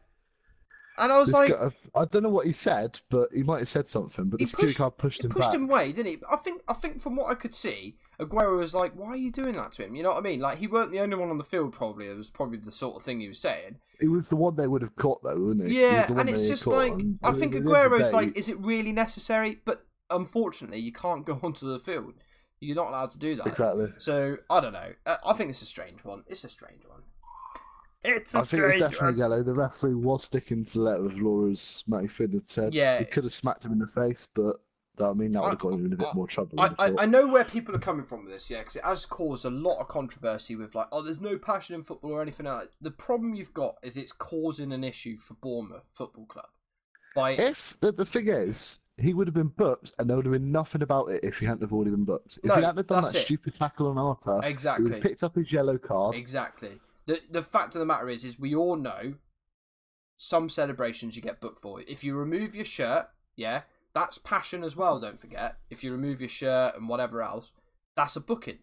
Yeah, so, like you say, if he hadn't made that ridiculous challenge on Arta in the first place, he would have just had a yellow card and nothing, like you say, we wouldn't even be talking about it now. It's only because it's caused such an uproar on social media that it's now being portrayed as, oh, there's no passion left in football. You can't even celebrate a goal anymore. No, that's not what they're saying. They're celebrating You're causing an issue. It's causing an issue. You're causing an issue for the ref and the security guards. I mean, I know it's the thing that everyone hates now, but it's a health and safety thing. He dropped them. The steward has claimed that Aguero assaulted him. Yeah, I saw that, mate, Flynn. That was something that come up. I don't know if that. He didn't even touch him. I don't know if that is something that did actually happen, or I don't know if that was just a story that someone sold to the paper or something. Well, actually, because they reported it on Match of the Day. Quashed really. Yeah, but it got quashed really quickly and like snuck under the radar really quickly. To be fair, mate, there was if anything, exchanged hands. If anything, mate, the steward's assaulted Aguero. He's pushed him quite hard as well. He's pushed him away. At no point did Aguero touch anybody. He braced up, but there was someone in the way. There was another steward in the way. He braced up, but at no point did he touch him. It's just a penis of a steward looking for a little cheeky payday. That's all it is. Yeah. It was probably in the fucking reporting it. He might have even reported it to the papers and said he'd done something. Yeah, it was probably the steward himself. You know what he is, guys? A sausage feeler. Right, so Man City, I think they were very lucky to beat Bournemouth, if I'm honest. There were, and the other bit that's also the controversial bit, I don't see how it's controversial, is the fact they scored in the 97th minute and there's only 5 minutes added on. Again, it's that same thing. People probably have to go, oh yeah, you're a Man United fan, you're always scoring it. It's the same thing. It's not 5 minutes definite. It's a minimum of 5 minutes. If the referee feels he needs to add extra time onto that, he can add extra time onto that. That's the thing. I mean, obviously, we didn't see it in the highlights on Match of Day, but I saw it go up for 5 minutes. You don't see what's happened in that period. If there's a foul, that takes time. A foul. If there's a substitute, that takes time.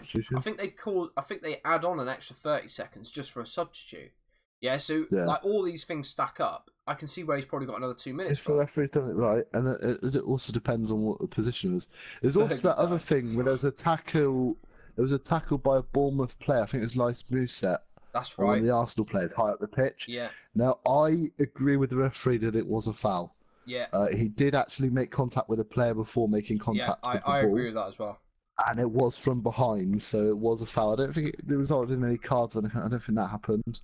But it was a foul, and the referee was right to give that. Yeah, I totally agree. I just got a side note here as well. Next to the Man City and Bournemouth game, flawless extra character building. Just making sure that you know that I did write that down.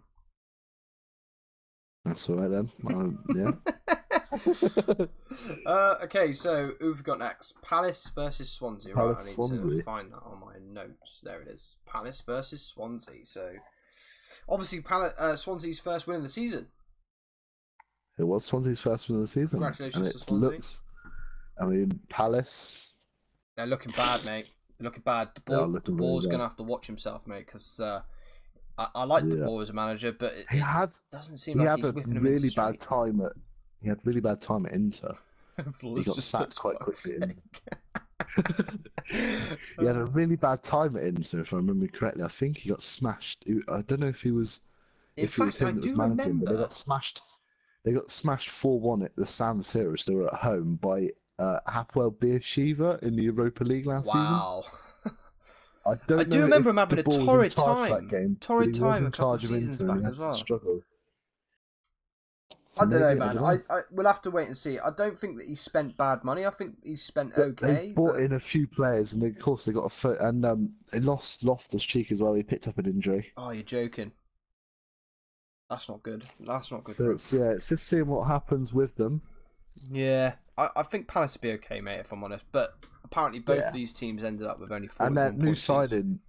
signing, from last season, the new signing, the defender. I can't remember what he was called now. Classius. Is that Swansea? Yeah.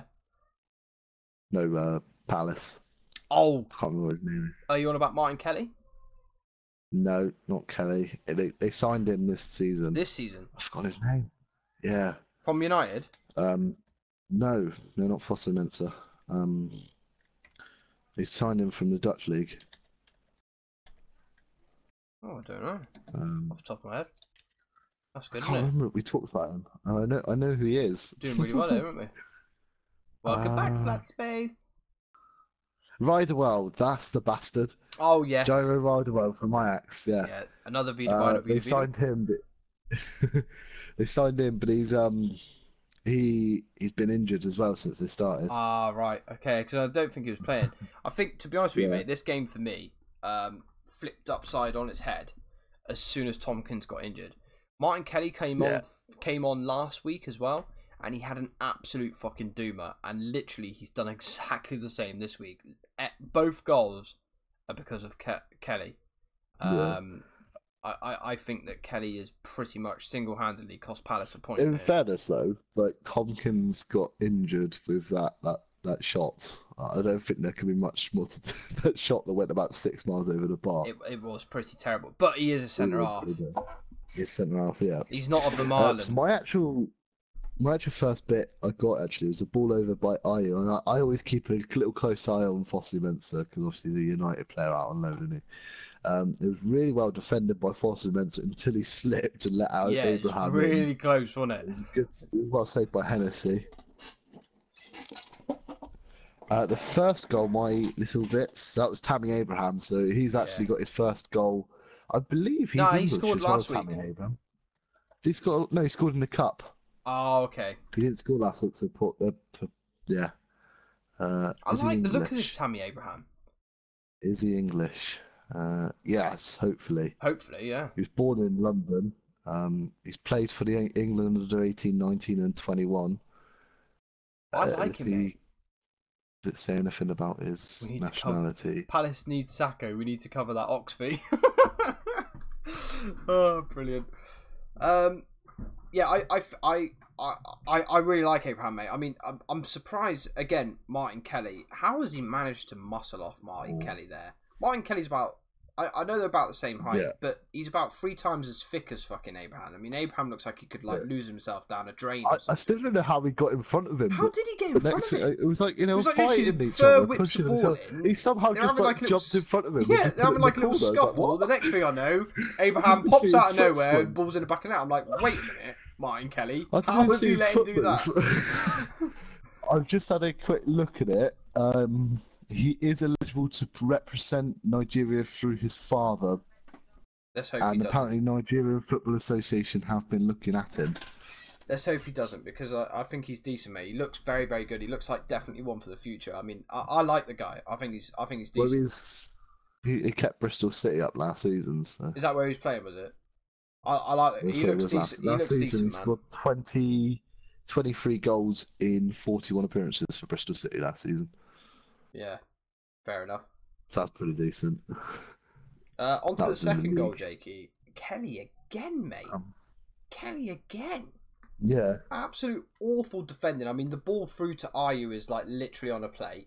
Ayew gets a little bit lucky, admittedly. A couple of deflections. It was like a FIFA bullshit fucking goal, wasn't it? Yeah, it was like a FIFA bullshit goal. Where the ball ping-pongs around a little bit. So obviously it does happen in real life. So maybe FIFA 17 is a better game than I anticipated. I'm not going to hold myself to that, but still. Yeah, terrible defending from Martin Kelly. I literally think the ball is sat on that fucking seat now thinking, no wonder they've asked to get Sacco, because he's probably thinking, I cannot possibly play Martin Kelly again. This is 2 weeks running now. This guy's been absolutely fucking terrible. I can't possibly play him again. And if Tompkins is injured, I think that's why they're probably going for a centre half. And I'm not surprised. I'm not surprised. Apparently got 3 big names in the works. I don't know who they are. There's no gossip links or anything. The ball's keeping that one on the edge of his sleeve, isn't he? Next we got Huddersfield Southampton. I've actually got one thing for it. Have I got anything? And that's Ward-Prowse slipped in the box and tried to claim a penalty. Do you know, I have literally got nothing either. It was a 0-0, wasn't it? This was the last. I think this was the last game on Match of the Day. It was fucking boring. I've been watching it, and I just wanted to watch something else after. I literally felt as though my eyes and ears were bleeding. It was shit. It was a really poor game. But on the plus side, I don't know how good it was in real life, but on Match of the Day there was nothing worth noting. On the plus side, Huddersfield undefeated and still not conceded a goal. Not conceded. Yeah, well, that's a brilliant start to the Premier League season. I know they haven't. They faced Palace, Southampton, and Brighton. No, Newcastle. Yeah. So, I mean, Southampton are always a team that overperforms despite the fact they lose all their best players. Yeah. Yeah. I think you're right, mate. I think Huddersfield are definitely the ones to watch at the moment. As far as the new boys are concerned. I had a bottom. Yeah, and I don't know where I had him. You had him above Brighton. You had him 19th. 19th was it? I've still got the picture here. Yeah. Let me just bring it up. If it loads. Can it load or what? What's going on here? Yeah, I've got them 19th. I don't think they're going to finish in the bottom 3, mate. I think Huddersfield. No. I know it's still early doors. I know it's still only 3 weeks, but I think they've got enough about them to grind out some results to definitely stay up. So I think that neither of us are going to get any points for Huddersfield's placement. But yeah, I think that Huddersfield, although that game was terrible on Match of the Day, it must be brilliant for Huddersfield fans. 3 games undefeated and still haven't conceded a goal in the Premier League. They've never been in the Premier League. I've got the table up, and they're currently 3rd in the Premier League after 3 games. That's crazy, mate. Crazy. I think if you'd have said that to Huddersfield fans at the beginning of the season, they'd have looked at you and said, "Dude, you're having a giraffe." You sure, mate? Yeah, you're having a. They're currently above Arsenal. Man City, Chelsea, Tottenham, Arsenal. Well, let's be fair, mate. There's 15 teams above Arsenal, so yeah. We'd be better off just saying who Arsenal's above, really, wouldn't we? Fuck me. Do you know, You're right, above though, 2 teams. although Arsenal are having the teams below you. Let's not talk about the teams below you. Let's not talk about the teams below us. Currently, the teams below you have currently scored a total of 3 goals, and there's 4 teams below you.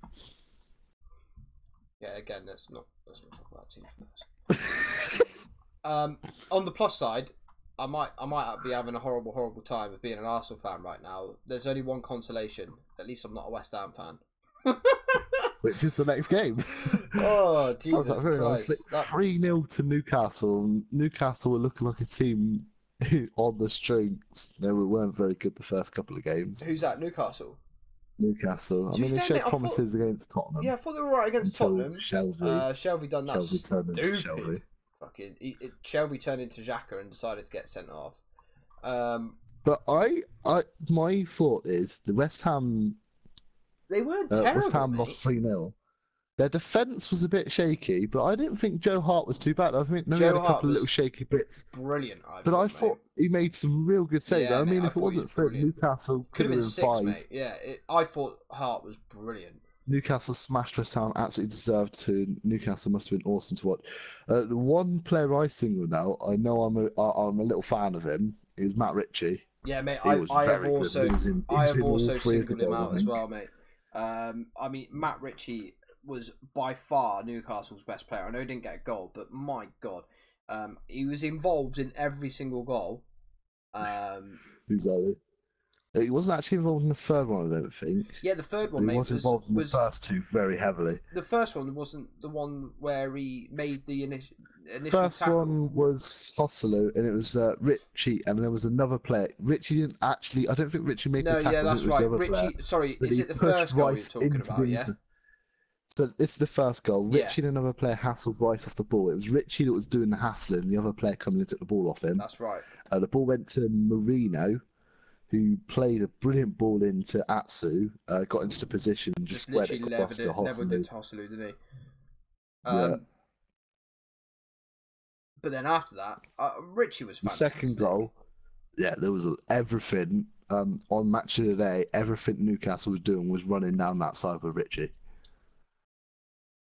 Sorry, so the second goal, all I can hear is my boy saying, "Daddy, Lisa's got my drink. Well, take it off her." So the second one, it was called by Kieran Clark. Yeah, I think that's him. Header, yeah. Free kick in originally wasn't the best from Ritchie. No, it was terrible. But he got the ball back and was playing it between a couple of players, and there was a ball around, and then there was stuff happening, and then he just put a brilliant ball in to Kieran Clark. I can't remember how he headed it, but right I think about it was West a good Ham. Maybe Snodgrass is right about Village. Maybe he is, Matty boy. Maybe he is, mate. In fairness to West Ham, they haven't actually had a home game yet this season. Yeah, they might have lost the first like the middle of September before they even play at home. Yes, because games away or something. They have to get the stadium. They have to get the stadium ready for the World Athletics Championships. They have to get it back to being a football stadium again. Is that what it is? Is it? Yeah. Well, that's nonsense. Because they had the World Athletics Championships in that stadium. That's nonsense. That's what West Ham signed up to. That's what they signed up to. They actually signed up to that, did they? Yeah. Well, that was part of the deeds in the stadium. Well, there you go. They're actually home the next game, 11th of September. Huddersfield. Yeah. Surely they're going to beat Huddersfield. Well, maybe not, because Huddersfield don't know how to concede. I've picked up a load of points off that Schnalinder or whatever his name is for Huddersfield. Yeah, no, I'm fully tempted. Oh, brilliant. I think it was in the third goal. There was a long ball by West Ham. It was headed back by one of the Newcastle defenders, Jakey Perez. Who played the ball to Mitrovic, who rounded the keeper and scored. Right, you want a drink as well? Yeah. Right, Jakey's going to carry on reporting on Newcastle and West Ham. If you need to move on to the next one, Jakey, do so, because I've got to make the kids a bloody drink. Sorry, guys. This is my separate drink. No separate drink. So as I was saying, yeah, there's a long ball by West Ham. Hey, I can make 2 separate drinks, mate. Make you one, I can make Elisa one. There's a long ball by West Ham that was headed back on the Newcastle defenders. Went to Jakey Perez. Jakey Perez looked really good as well. He played the ball to Mitrovic, went around the keeper, and then basically scored, didn't he?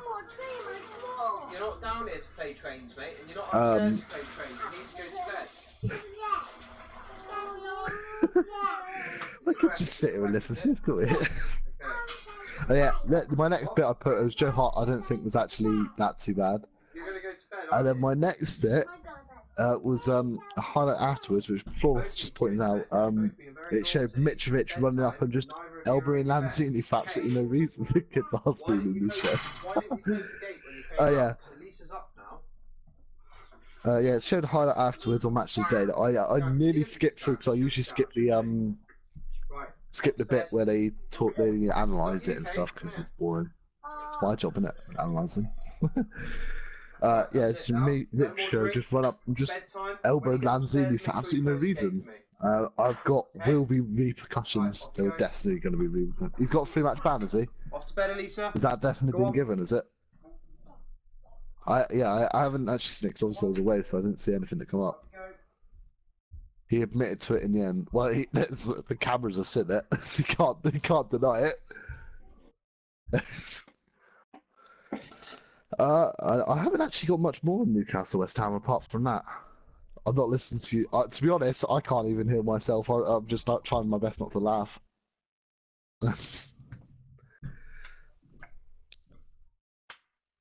Alright, it's important. This is football. Nearly. I am going to move on to the next game. I'm sure I will talk to Chewy about that for Mitrovic. Looking at the next game is actually Watford, Brighton. I'm sure Danny Boy's got something to say about this one. But I think, yeah, 100%. I think he did deny it. Did he deny it? There's no way he can deny that unless he's like, what? Yeah, that was deliberate. He ran towards him and just went for it, didn't he? There was no way you can deny it. It wasn't even as if the ball was going over and he was trying to go up for a header with him. He just went for it and just fucking elbowed him.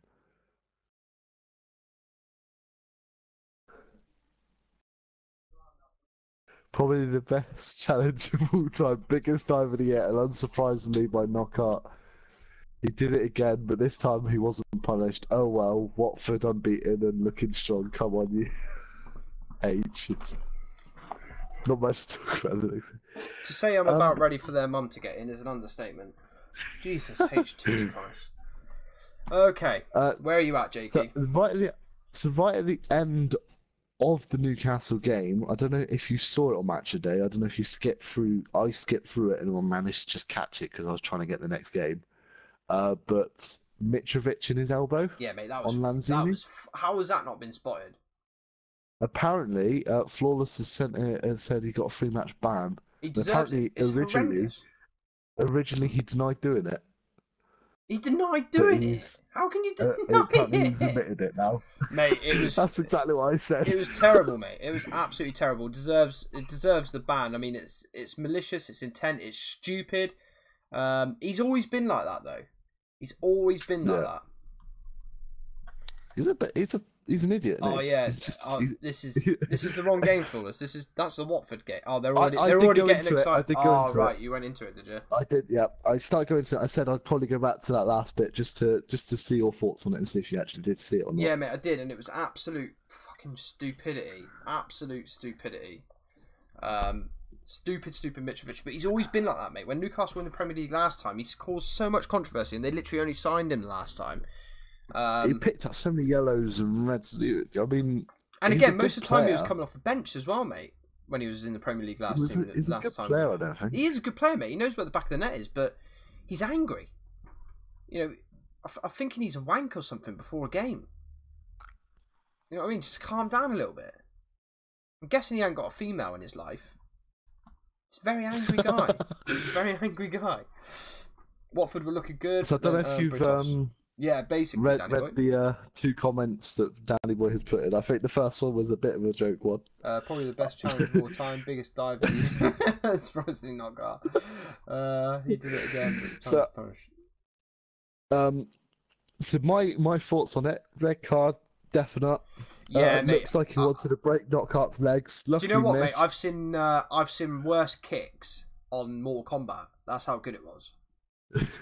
The thing is, like, there's been challenges that haven't been malicious, isn't there? Like, there was Shawcross. He snapped Was it Ramsey's neck he snapped? He didn't mean it at all. Yes, it was Ramsey. He just went for the tackle and he went over the top and snapped his leg. I mean, he didn't mean it, but he wanted to snap his leg. Mate, he flew a good 2.5 yards. He jumped at him. He jumped. He was trying Both to kill feet him. are off the floor. I mean, he's caught him just below the knee. I mean, it's lucky that he hasn't caught him full on. It is a glancing catch in the end. I mean, Knockout has made a bit of a deal of it, but Jesus Christ, Britos, what are you doing? You're supposed to be a Premier League footballer. This is just nonsense that you'd expect from Sunday League after being out on the piss the night before. Just out of curiosity, I noticed that Knockout was getting a lot of boos. Is it mainly because of his dive that he done in that in the playoff semi-final? I don't know what else he has done against Watford. That playoff semi-final against Leicester, I think he dived and won a penalty. I don't was just saying that Watford did very well with 10 men. I think he's right. I think Watford defended adamantly with 10 I'm going to say Watford didn't offer much attacking, but they definitely did the best. And they did what every team does when they go down to 10 men and hold it back. Yeah, and I thought and then apparently Cleverley was playing right back, and I mean Cleverley playing centre midfield. It was dodgy enough, but playing right back, I mean, fair play to them. Oh, Danny Boy was actually there. It is because of that dive in the playoffs. It is because of that dive in the playoffs. 15 minutes. I thought it was going to be another Seamus Coleman situation after that tackle. I got a really good view sitting at the top of the stadium. Yes, it is. How could you boo him if how can you boo him if he dived for it?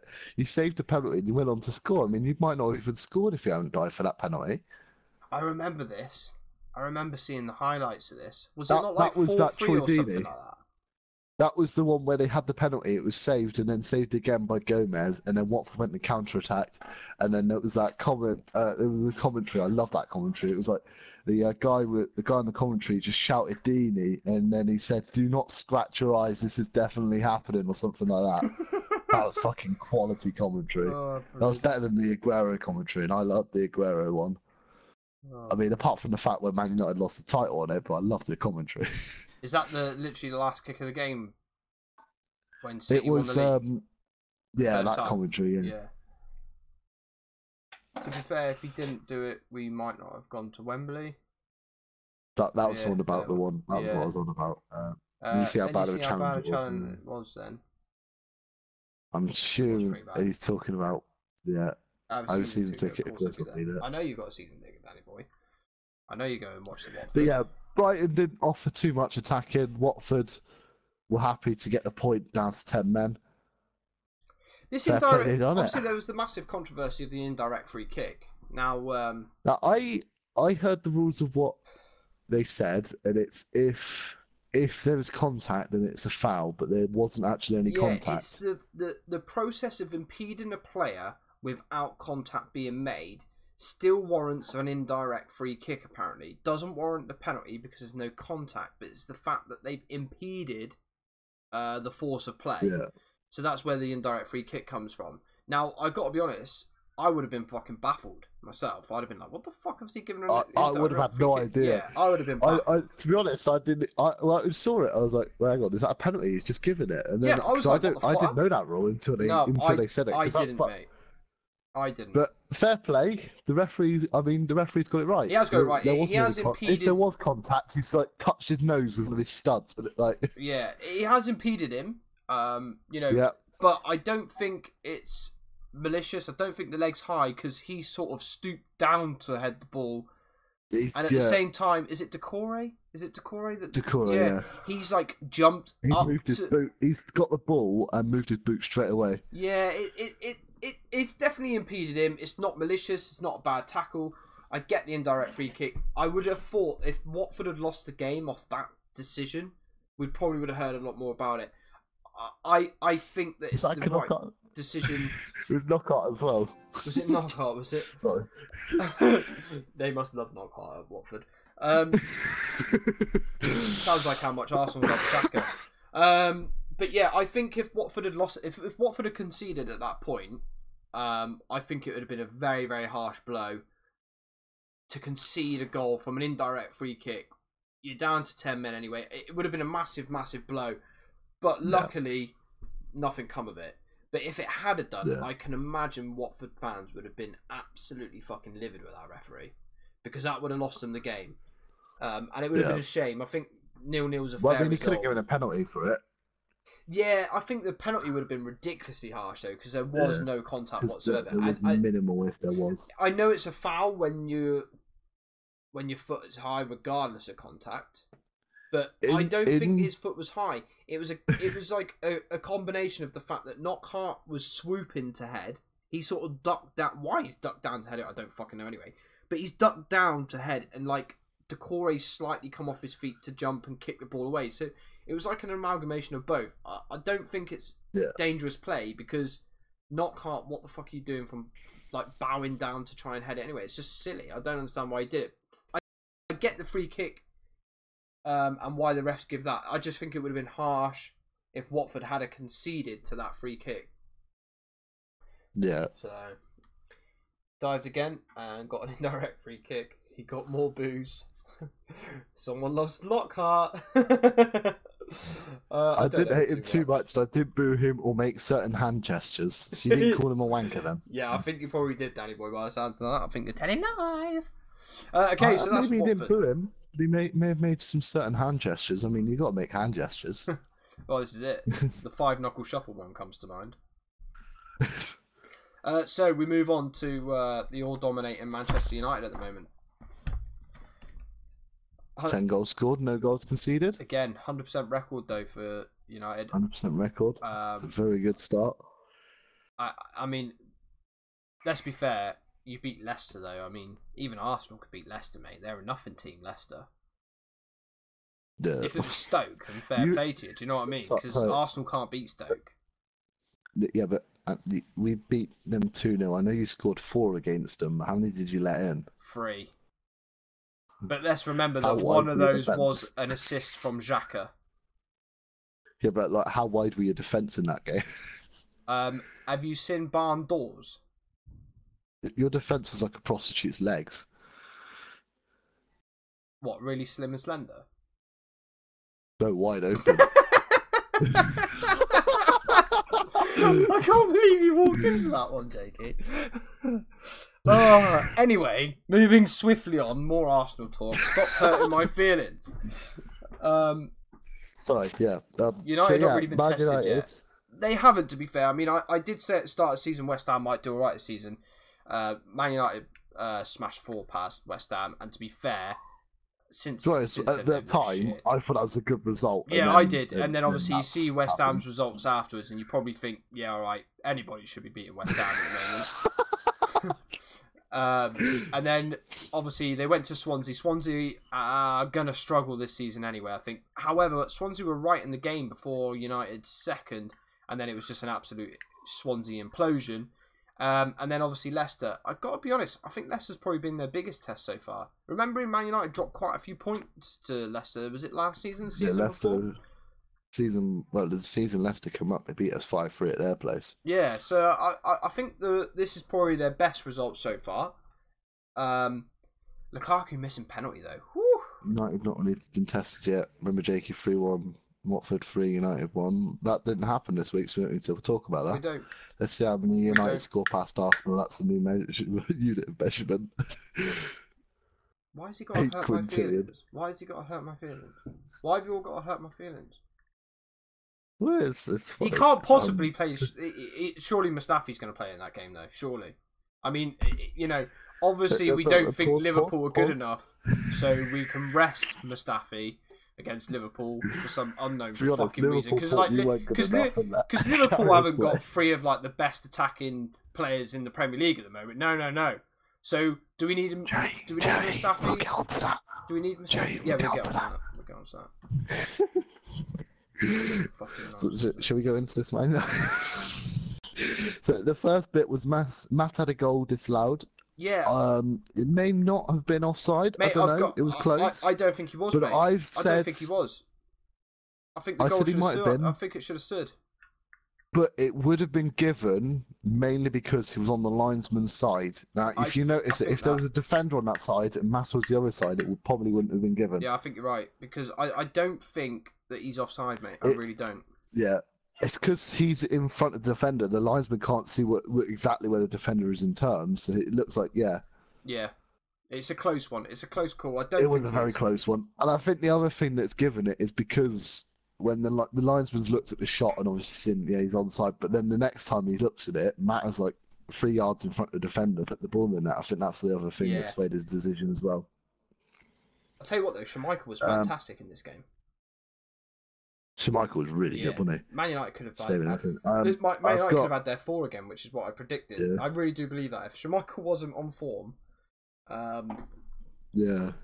So I've actually got Leicester. We're just really happy for United just to be outside the penalty box, putting pop shots in. Yeah, and Pogba was quite happy to do that all day long. And to be fair, Pogba is going to hit them. I mean, they might not always be on target. He's going to put one of those on target, though, mate. If one of those are on target, mate, it's in. Because, I mean, we're talking marginal off target. You know, it's not like it's completely away. Yeah. It is marginal. And I tell you what, Pogba is a new man now Matic is at the club. The Pogba of last season is gone. You know, we all were a little bit disappointed by Pogba last season. In fairness, last season, everyone said Pogba was really bad, but it's because he didn't have any goals or assists to his name. He didn't perform badly. He just didn't have any goals or assists. Matic is United best signing. Said it in week 1 by far. Mate. Fellaini is not better. Just because. Are you sure? Not just. Do you want him, Danny Boy? You can have him. Not just because of what Matic is doing, but also the fact that the players around him have been given so much more freedom. Because he does the nitty-gritty stuff well, unlike one known with the name beginning with X, he does the nitty-gritty stuff well, and that's why it's given Pogba so much freedom. And United are a better team this season for that. I think United at the moment are the team to beat. I really do. Them and Liverpool, teams to beat at the moment. The next bit I've written Manu what penalty. Happened to Arsenal? Let's not talk about Arsenal.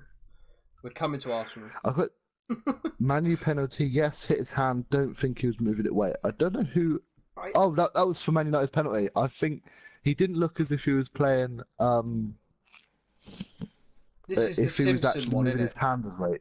I can't remember what the ball came in. I think. Yeah, it's Simpson. And he had his hand out, and it's hit his hand, but he wasn't. I think he wasn't moving. It's a really difficult one, mate. His arm is. It's one handball is such a shit rule to understand. Yeah, I think it's harsh, mate, because he's not like a million miles away from the cross that's come in. You know, he isn't super close, but he's not a million miles away. The arm's not extended. The arm's not extended. What the thing is, so he's not like intentionally stuck his arm out at a full extension to hand the ball. His arms are like bent in towards his chest, almost like he's trying to protect his chest. And because of the angle at which he's jumped that, it's just so happened to hit his hand. I think it's quite a harsh one. Again, it's going to be on the discretion of the referee, unfortunately. I mean, it might be my bias side, but I would have said. I don't think he was moving his arm away from it. No, I think he was moving his arm. I don't think it was one of those things where the ball has come in. He's not moved his hand. It didn't look like he moved his arm at all.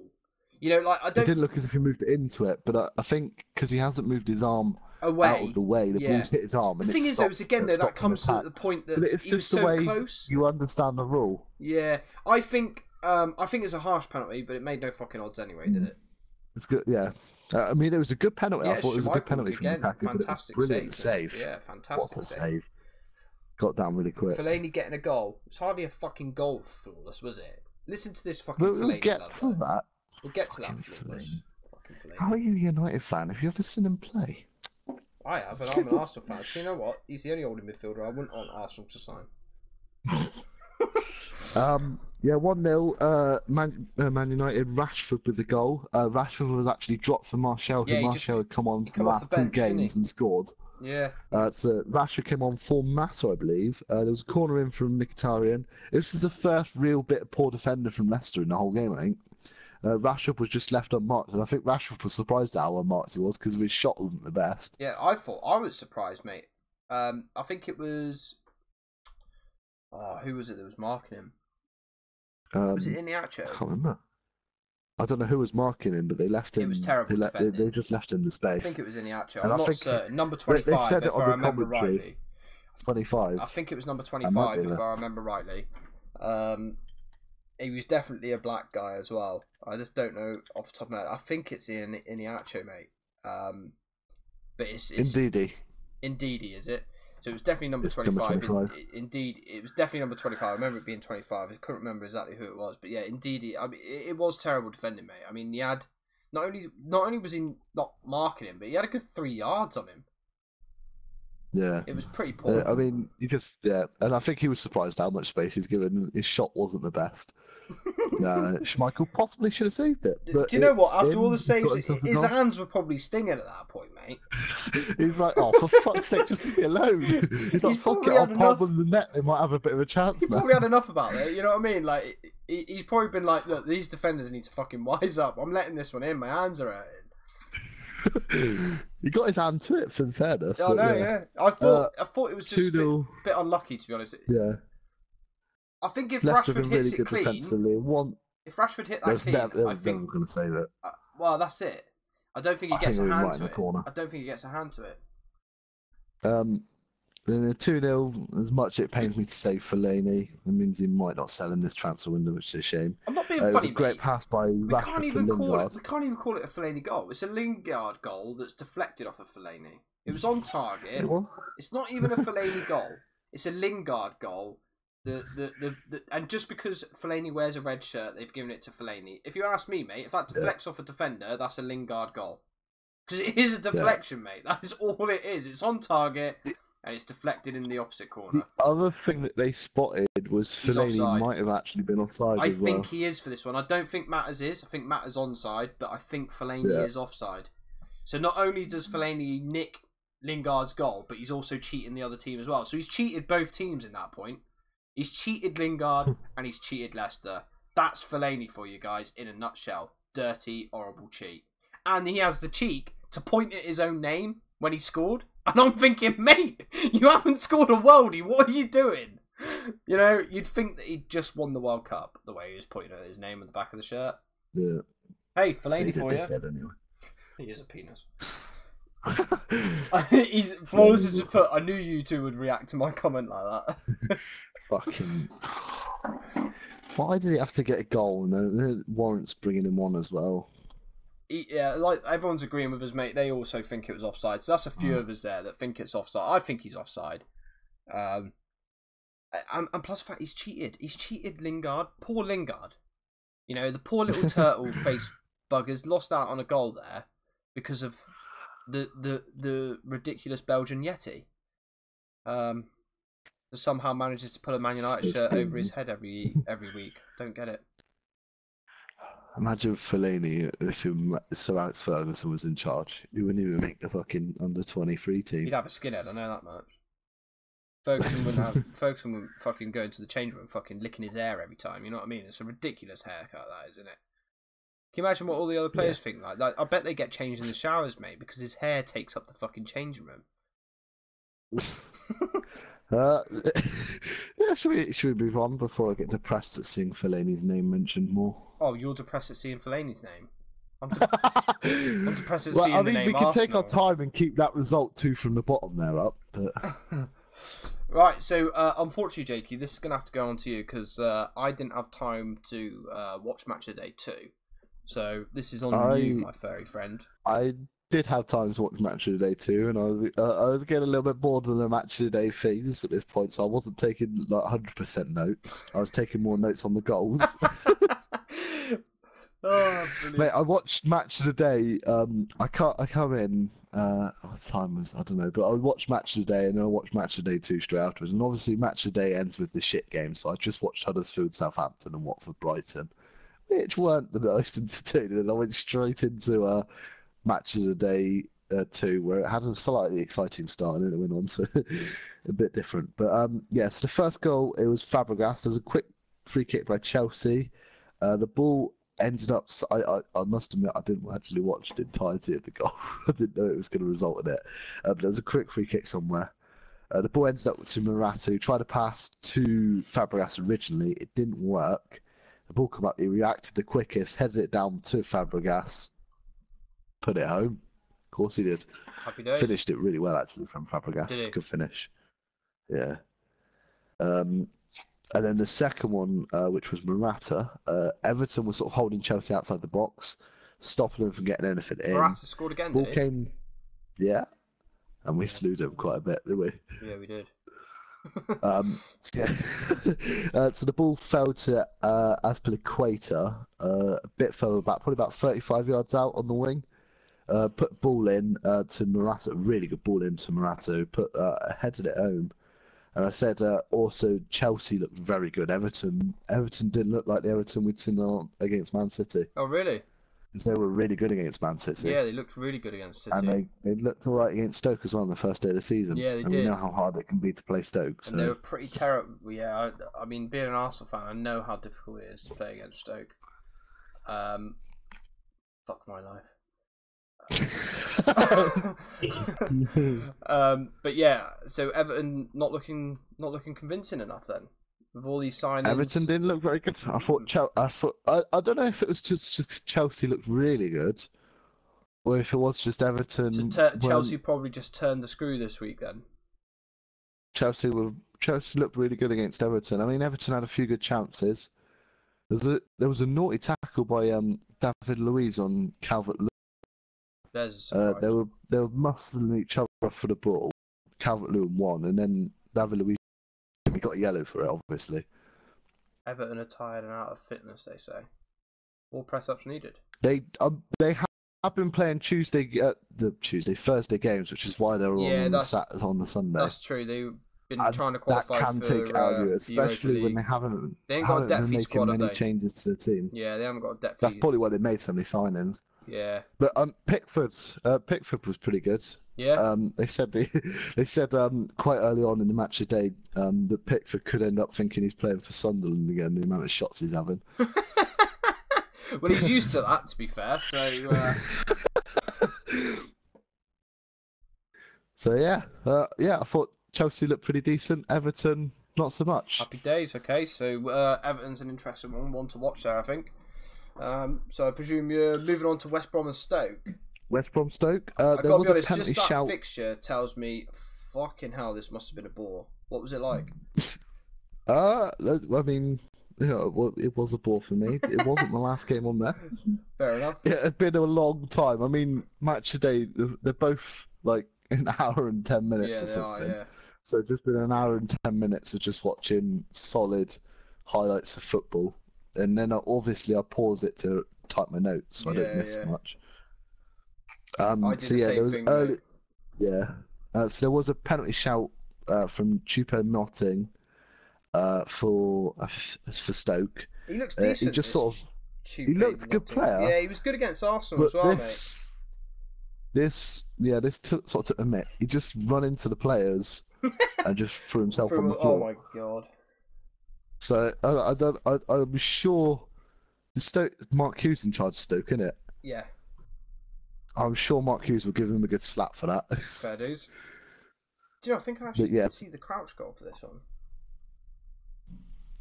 I said, yeah.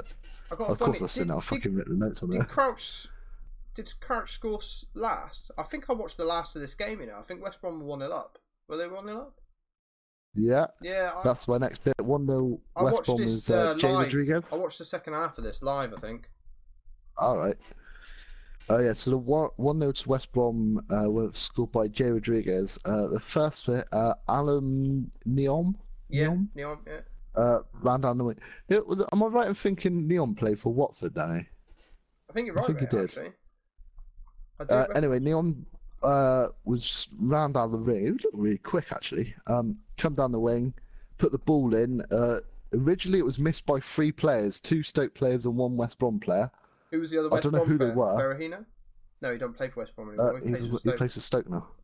I don't know who it was that missed it from West Brom or Stoke because it sort of flew over the top. The ball came down to Rodriguez. Good header, straight in the corner. I mean, there wasn't much. But Butland looked shaky as well. Really? Butland looked really shaky. Wish he was shaky against Arsenal. Who's their fucking best player? There was a bit on there. The ball came down. It was sort of he won the foot race with the Stoke player. No, he used to play Stoke. West Brom player giving it up.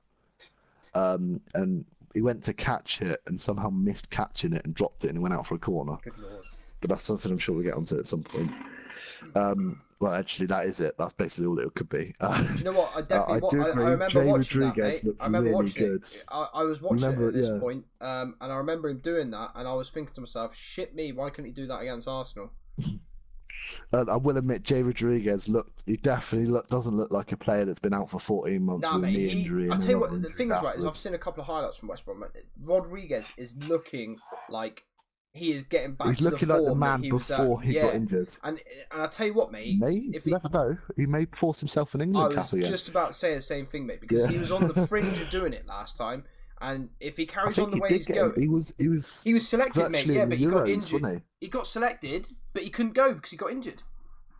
Yeah, it literally got injured the weekend before they were going, or whatever. I was excited to see him go as well because he looked really good. For Southampton, and I'll tell you what, he looks like he's getting back to that sort of form. Yeah. And the good thing is as well is West Brom aren't playing him out wide; they're playing him as a striker. And Southampton started playing him as a winger more, and I didn't like him out there. He's better through the middle. Yeah.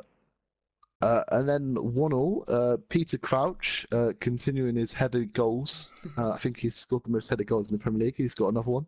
Higazi and Foster, massive miscommunication. Yeah, it was horrendous, wasn't it? I think Higazi missed it, but Foster was going for it because Higazi swung his boot at Foster. It sort of put him off a little bit, didn't it?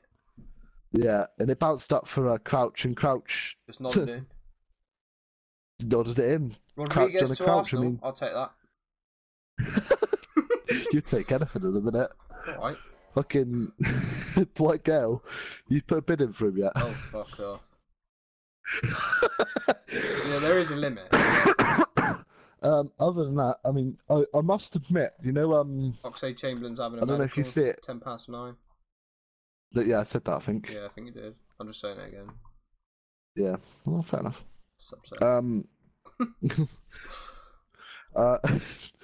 What I do look at is I haven't actually made any notes of it.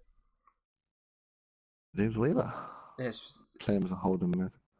Yeah. Crouch to Arsenal. Crouch to Arsenal. Everything to Arsenal. Arsenal fans will take it. There's a limit, Matt Flynn. There's a limit. It's not very high though, because we've got Xhaka. What was I saying? At the end of match today, when they do their interviews or whatever, they show a bit where they have this new little system in place that can determine whether teams should score and how many goals they should have scored within the game. Right. It's quite interesting, actually. No, I haven't seen this.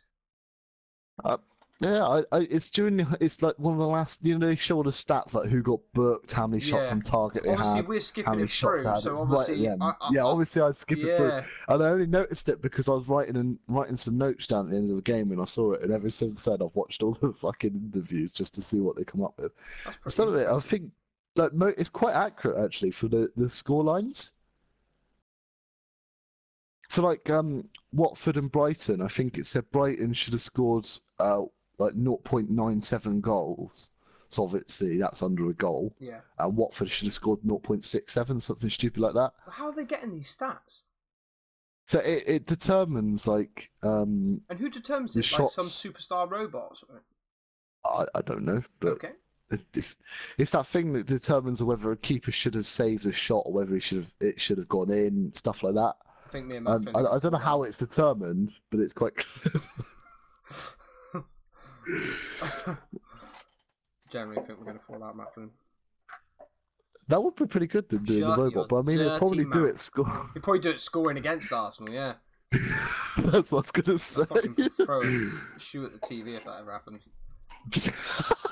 Arsenal could do is fit at the moment. I think that's their limit. Well, no one's injured yet.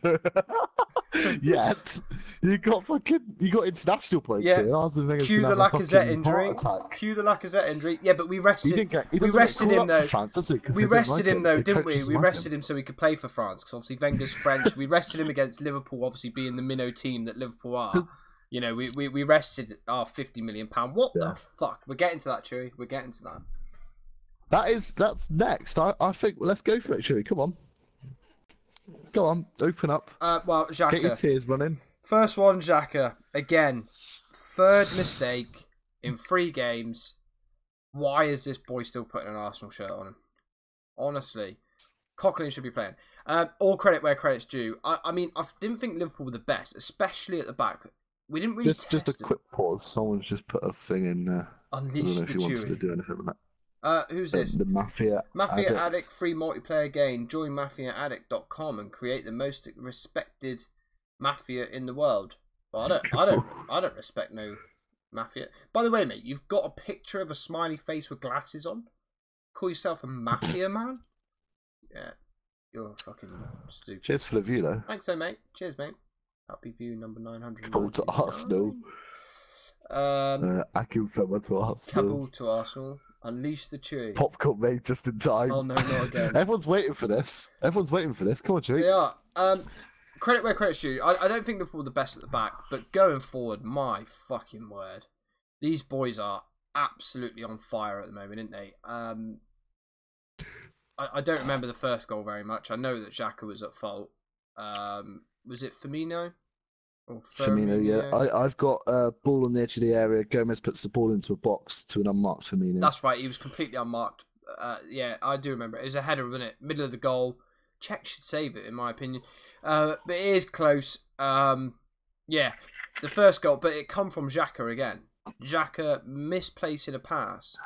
He's only there to do one job, and that's to clear up. And all he's doing is causing us fucking nonsense and shite. It must be like working at a zoo with an elephant. You know, when it goes for a shit, you know you've got a hell of a lot of work to do. You know when Xhaka gets named on the team sheet, Czech must be thinking, fuck me, I've got my work cut out for me. Do you know what I mean? That's what must be going through Czech's head at the moment. But yeah, I credit where credit. Mane's goal, I actually clapped it, mate. That's a fantastic goal. Mane's goal was really good. I mean, the thing is as well is we're actually closing him down. You know, not quick enough, but someone's going towards him and everything, and he's literally just bent it in the bottom corner. I got counter from Liverpool, splits the back three, splits the back three open. Mane cuts in from the wing and curls it into the far post. It was a great goal, absolutely fantastic goal. If Liverpool are a minnow team, then what are Arsenal? No, Adam, it was a joke. It was a joke. You know, that's, you know, they're top 4 team, aren't they, really? Top 6 team, you know, minimum. Why the fuck are we resting our most expensive player? Stupidity. That's the first thing, right? Is what the fuck? When I saw the team sheet, yeah, I was thinking, hang on a minute, right? Last week, we dropped a centre-half, Rob Holding, for Mustafi, and still played Monreal at centre-back, yeah? This week, he's decided, well, Mustafi had a really shit game against fucking Stoke, which I don't think he did, by the way. He must have had a really shit game against Stoke, because now we've dropped Mustafi for Rob Holding, and we're still playing a fullback at centre-half. I mean, seriously, what the fuck is going on? Why not just play, quite simply, your centre-halves at centre-back? Mustafi, Koscielny, and Holding. I mean, it's not rocket science, is it? I mean, is it that hard? I think when you play 3 at the back, you got to have quick centre halves, and I actually don't think Monreal's quick. No, if you're going to do anything with any of them, you put Kolasinac there, right? I mean, Kolasinac didn't even play, in the sense that like he wasn't even starting. Why? You know, if you're going to have anyone, if you don't want to play Mustafi, surely you've still got to have someone big and strong as centre half. And if you're going to weigh it up between Kolasinac and Monreal, surely you've got to put Kolasinac in. But failing that, right, we've got Mustafi on the bench. Why? We've got 3 centre-halves in that starting 26-man team or whatever the fuck it is. Why are we putting... I don't get it. I don't understand. Last season, Mustafi was Mustafi your big buy for the season? Yeah, 35 million, mate. 35 million. On a centre-half, and now this season he's happy to bin him off to Inter. Yeah, well, and not only that, happy to start Monreal in front of him. I mean, what the fuck? I mean, I'm generally past the point of, like, raging at Arsenal now. I actually laugh. As soon as I saw that, I was like, oh, Mustafi's not playing, he must be injured. And then I saw him on the bench, and I'm like, really? What the fuck? I was like, really? Are you sure, Wenger? And then I see our front 3 as Sanchez, Welbeck, and whoever the fuck played on it was Özil, wasn't it? So he's just a quick one on Özil. Yeah. On the match of the day highlights, his name was mentioned twice. He's fucking mate. He was shit. And like I said, the first time his name was mentioned was when he got booked for that stupid tackle. That was a ridiculous tackle as well. And the second time he got his mention was one of Arsenal's attacks, and he I don't know what, he just made a simple pass. For a player that's supposed to be making these key cutting-edge passes, you just got dicked 4-0 and you didn't do anything. He was terrible, mate. But the thing is, he's not just been terrible against Liverpool. He was terrible against Stoke, and he was terrible against Leicester. Like, it's not all of a sudden. Like, I don't understand how am I seeing this, yeah? And I'm not a manager. How am I seeing that there's something wrong with Özil? I don't know what it is, mate, but I think it's because terrible. Like one game he'll turn, like last season, the game he turned up against was against fucking Ludogorets. But the thing is, mate, is how many chances do you give a player that's supposed to be like one of your most influential best players on the field? How many chances do you give him? Why should he be allowed 3 chances, yet Rob Holding only gets 1 and then gets dropped for Mustafi? You know, like, at what point does it... Like, I would not be angry at Wenger if he drops Özil. He was shit against Leicester and cost us a couple of goals in that game.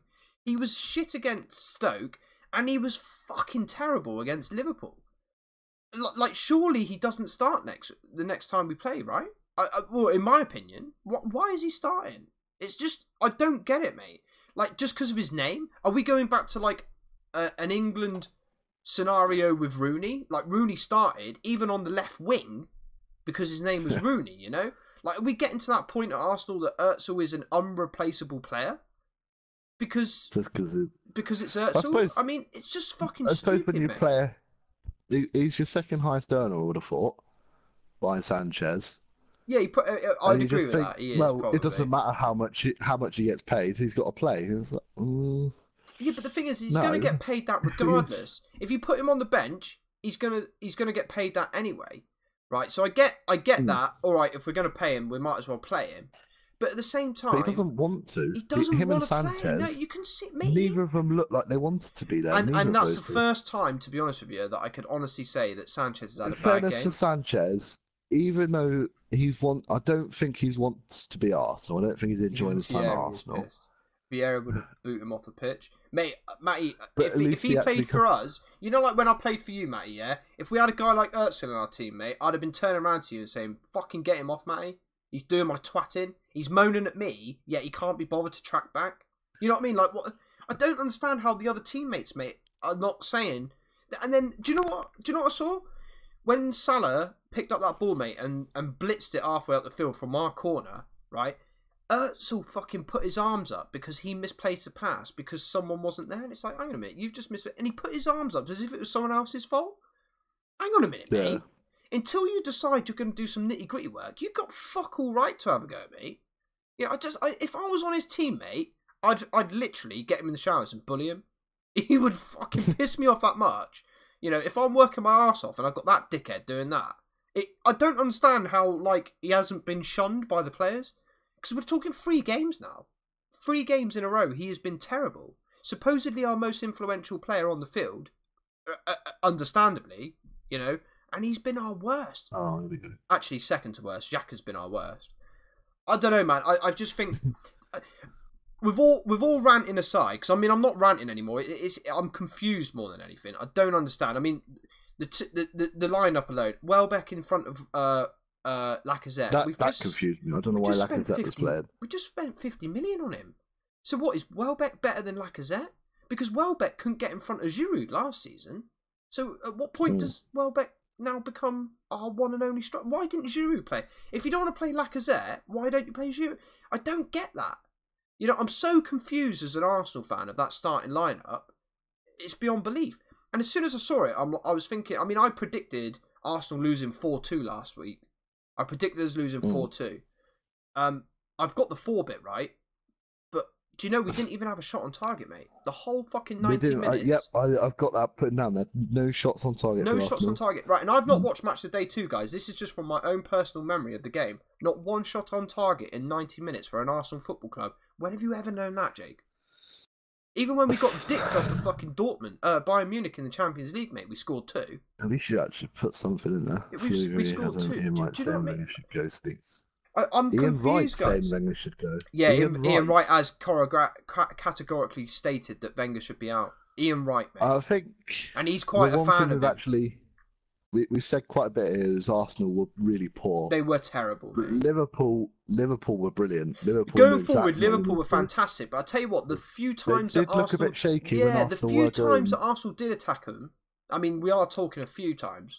There was no shots on target, remember? So there was a few times. They did look a little bit weary. Liverpool definitely need to sort out their centre-halves. If they got a chance to win this Premier League, I think they do need... It's no wonder they're going for Van Dijk, is what I'm saying, because... Yeah. They do need something a little bit more solidity at the back for sure. Liverpool, I think, had that game plan because Arsenal they counter-attacked the game us, down, keep it slow. They counter-attacked Liverpool just ran at any fucker that had the ball for Arsenal. Liverpool just pegged it. It was brilliant work.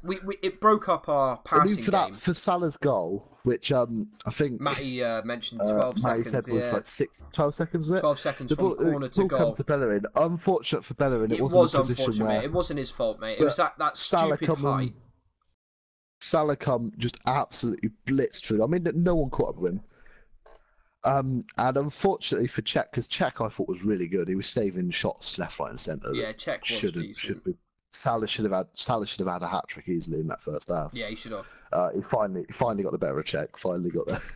And then the fourth goal, the ball come in. I think it come in from the wing. I don't know who put the ball in. I think it was Salah again. Correct me if I'm wrong. I can't remember. But there was 2 Liverpool players actually on where Sturridge scored from. There was 2 Liverpool players just queuing up waiting for it. Yeah, they were free. Completely unmarked. I don't know if it was Salah. I think it was Mane. It might have been Mane. It comes from Mane's side. I'll tell you what as well, right? I mean, again, the Sturridge goal, I think it just sort of like at that point typifies the fact that Arsenal were terrible. I know you're playing free at the back and you said it's worked, but it didn't work. It didn't work against defensive performance. Nah, it didn't. It didn't work against Leicester. No, it's not worked against Liverpool. I think it's time you need to bin it off and go back to the 4.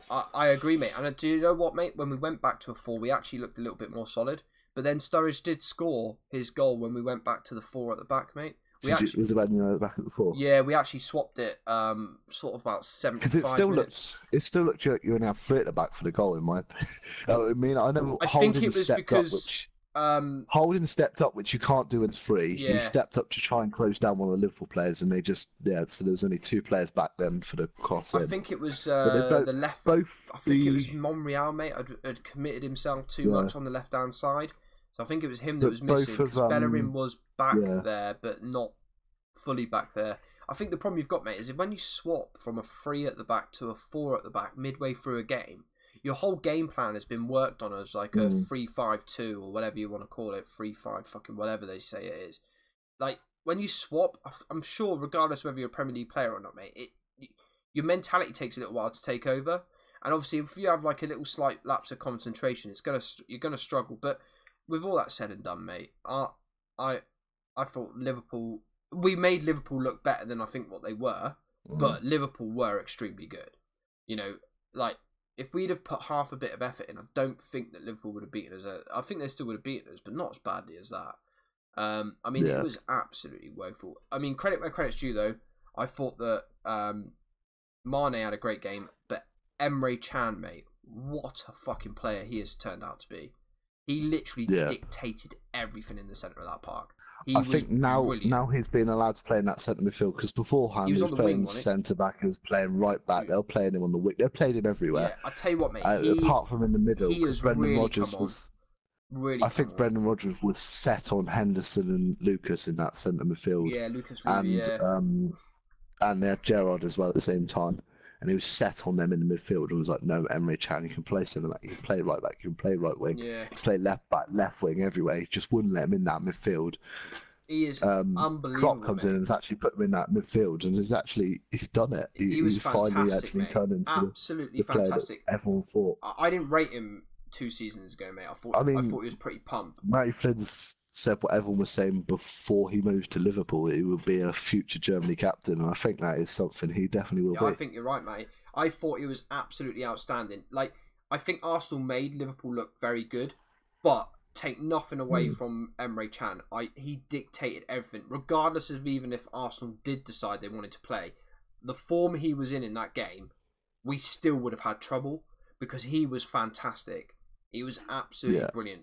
Very rarely took a step wrong. I thought that Emre Can was, although there was a lot of goals, for me, Emre Can was their vocal point, mate. He was my man of the match, personally, because he was fantastic. He really was. I think that I'm going to leave that alone there now. I think everybody knows. I'm not so much pissed anymore, mate. I'm just confused. I really am confused. And it feels to me like there's something behind closed doors. I've never known Arsenal to have 3 guys about to lose their contracts and not been able to nail at least one of them down. I believe there must be something going on behind closed doors at the moment. I'm not sure what it is. Even the Arsenal players are starting to lose their confidence in. Yeah, I think you're right, mate. I something needs to change because one, we're going to have a horrible season whereby we'll be lucky if we get top 10 if we carry on the way we're going. 2, that means we're not going to get Champions League again next year unless we win the Europa, which current form I don't see it at all. Arsenal are in a crisis, mate. And unless something changes, like whatever it may well be at the club, whether it is Wenger or whether it goes higher than Wenger, but there is something that the players are feeling from up above that isn't right. I mean, not being able to nail down either Sanchez, Özil or Chamberlain in contracts when you've offered them a ridiculous amount of money. Like, there's something going on, mate. And I don't know what, because obviously Arsenal are very secretive on transfers, let alone what's going on in the club.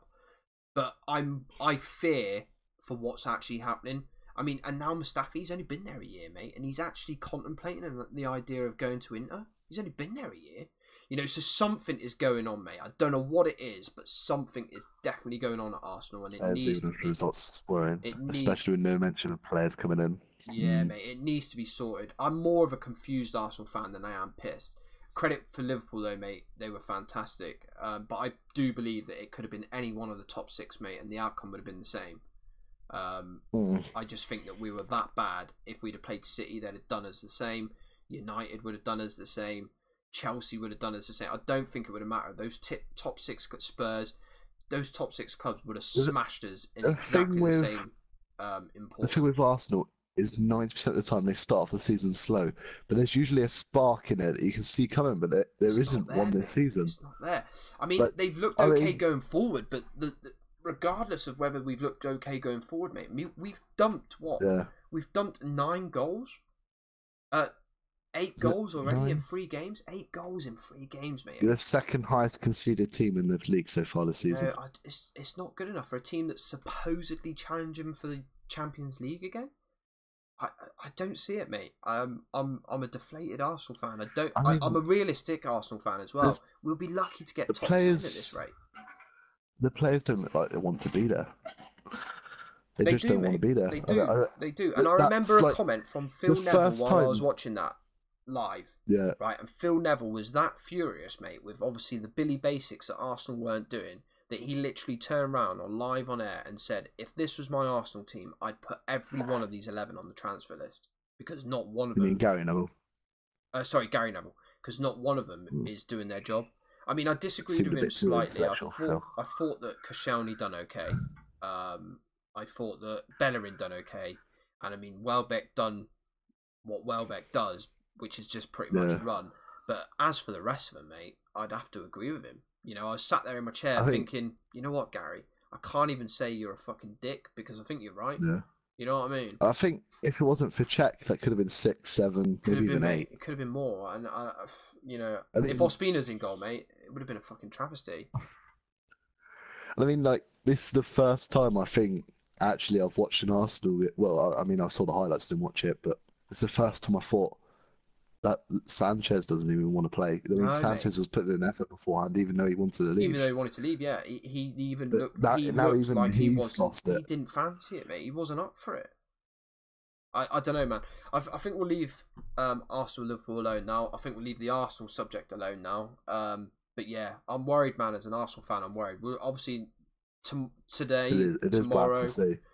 Let's just hope. We'll see what happens. Let's see what happens. Hopefully, it's not a typical Arsenal transfer deadline day. Yeah, Otherwise, They panic buy some shit player or they won't do anything. Well, we're in trouble if we don't buy no one though. But we'll have to see, mate. I mean, Arsenal need 3 players at minimum, if you ask me, and that's a minimum. Especially if Chamber's going, if Mustafi does go, Sanchez goes. We need 3 at minimum, and that's just to get a squad together that's depthy enough to actually compete in Europa. You know, I don't know, man. It's worrying. Anyway, on to Spurs and Burnley. What have you got for that? Because again, I didn't see this Spurs. one. Burnley. I know that Burnley went 1-0 up, didn't they? Incorrect. Tottenham went 1-0 That's up. right, Dele Alli. I do apologise. 1-0. I mean, for Spurs, they still are struggling at Wembley. Yeah, they are having a torrid time at Wembley, aren't they? Actually, when I say they were struggling, Ali put them 1-0 up. It was ball in from a corner. Ali had his first shot blocked, but it fell to him again for the second one, in which he scored, obviously, because they went 1-0 up from it. And also, next bit I put was Heaton's making lots of great saves, keeping Tottenham at bay. Heaton was brilliant. Really? Heaton was saving everything. So Spurs were attacking all right then? It's just literally Spurs were attacking, yeah. Heaton. They just couldn't. Heaton couldn't get in. And then I believe it was the 92nd minute. Burnley were definitely coming into the game, getting more and more into the game. It's Chris Wood that scored as it got longer up. Chris Wood scored it. They just bought him for 15 million, I think, from Leeds. Yeah. One thing I did know, Robbie Brady. Right. He was their best player. He was brilliant. He's a workhorse. He was up and down that pitch like a fucking madman, putting balls in left, right, and centre. I mean, eventually the ball come in. I can't remember This was the last game I watched. So I watched all 10 games, but virtually back to back. This is the last one, and I can't remember it. I got ball in by Brady, finds Wood in the box, and he smashed it home. I think the ball came in. It's a good start for Wood, though, because obviously you never know with Championship players how they're going to get on in the Premier League. So obviously he's off the mark already. I mean, am I right in saying that Kane has still not scored yet in the Premier League so far? Kane has not scored in the Premier League this season. He's doing what he did last season. He started slow last season. But he has also never scored in August in the Premier League. He hasn't. Never scored a goal in August. And I think we're going to go down the same fucking route, mate. If this boy could actually figure out how to score in August, he'd be top goal scorer every season. Well, he's top goal scorer the last 2. He's got 25. I mean, with 3 games down and he hasn't scored yet. I mean, well, and that's it. And August is gone, mate, because it's international break. It's international break now. So, it is, yeah. So he's not going to score in August again. Interesting. It's an interesting fact. But can he get the 25 goals again, or I don't know. I mean, if he doesn't, mate, then surely Spurs have got to look elsewhere in January. Yeah, and I think as we're virtually a month through. I don't know if we did. This doesn't mean anything. I think we can just say it. Who do you reckon's been the team of the month? I think that's definitely Man United, really, isn't it? I think it is, mate. To be fair, I'm going to go with Man United. Liverpool close behind. Well. Do you know what, actually, mate? I'm not going to go with Man United. I'm going to go with Huddersfield. No, yeah, I'm going to go with Huddersfield, yeah. So I just thought that. I'll go with Championship side, just come up, undefeated and not even dumped a goal yet. Arsenal supposedly challenges for the Premier League. They've dumped 8. And they've, you know what I mean? Yeah. Like, they're undefeated, not conceded a goal. I think that's absolutely fantastic for a Championship side. So my team of the month is definitely Huddersfield. Huddersfield, yeah.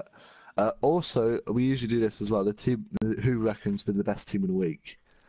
And I think the obvious choice would be Liverpool, but I think Newcastle are another team that got. Yeah, I think it's close. I think it's very close because Newcastle are a team that even their own fans they didn't expect have been saying they're a Championship team, and we don't think they're going to do much this season. But they did. Yeah, I think this week I'm going to go Newcastle.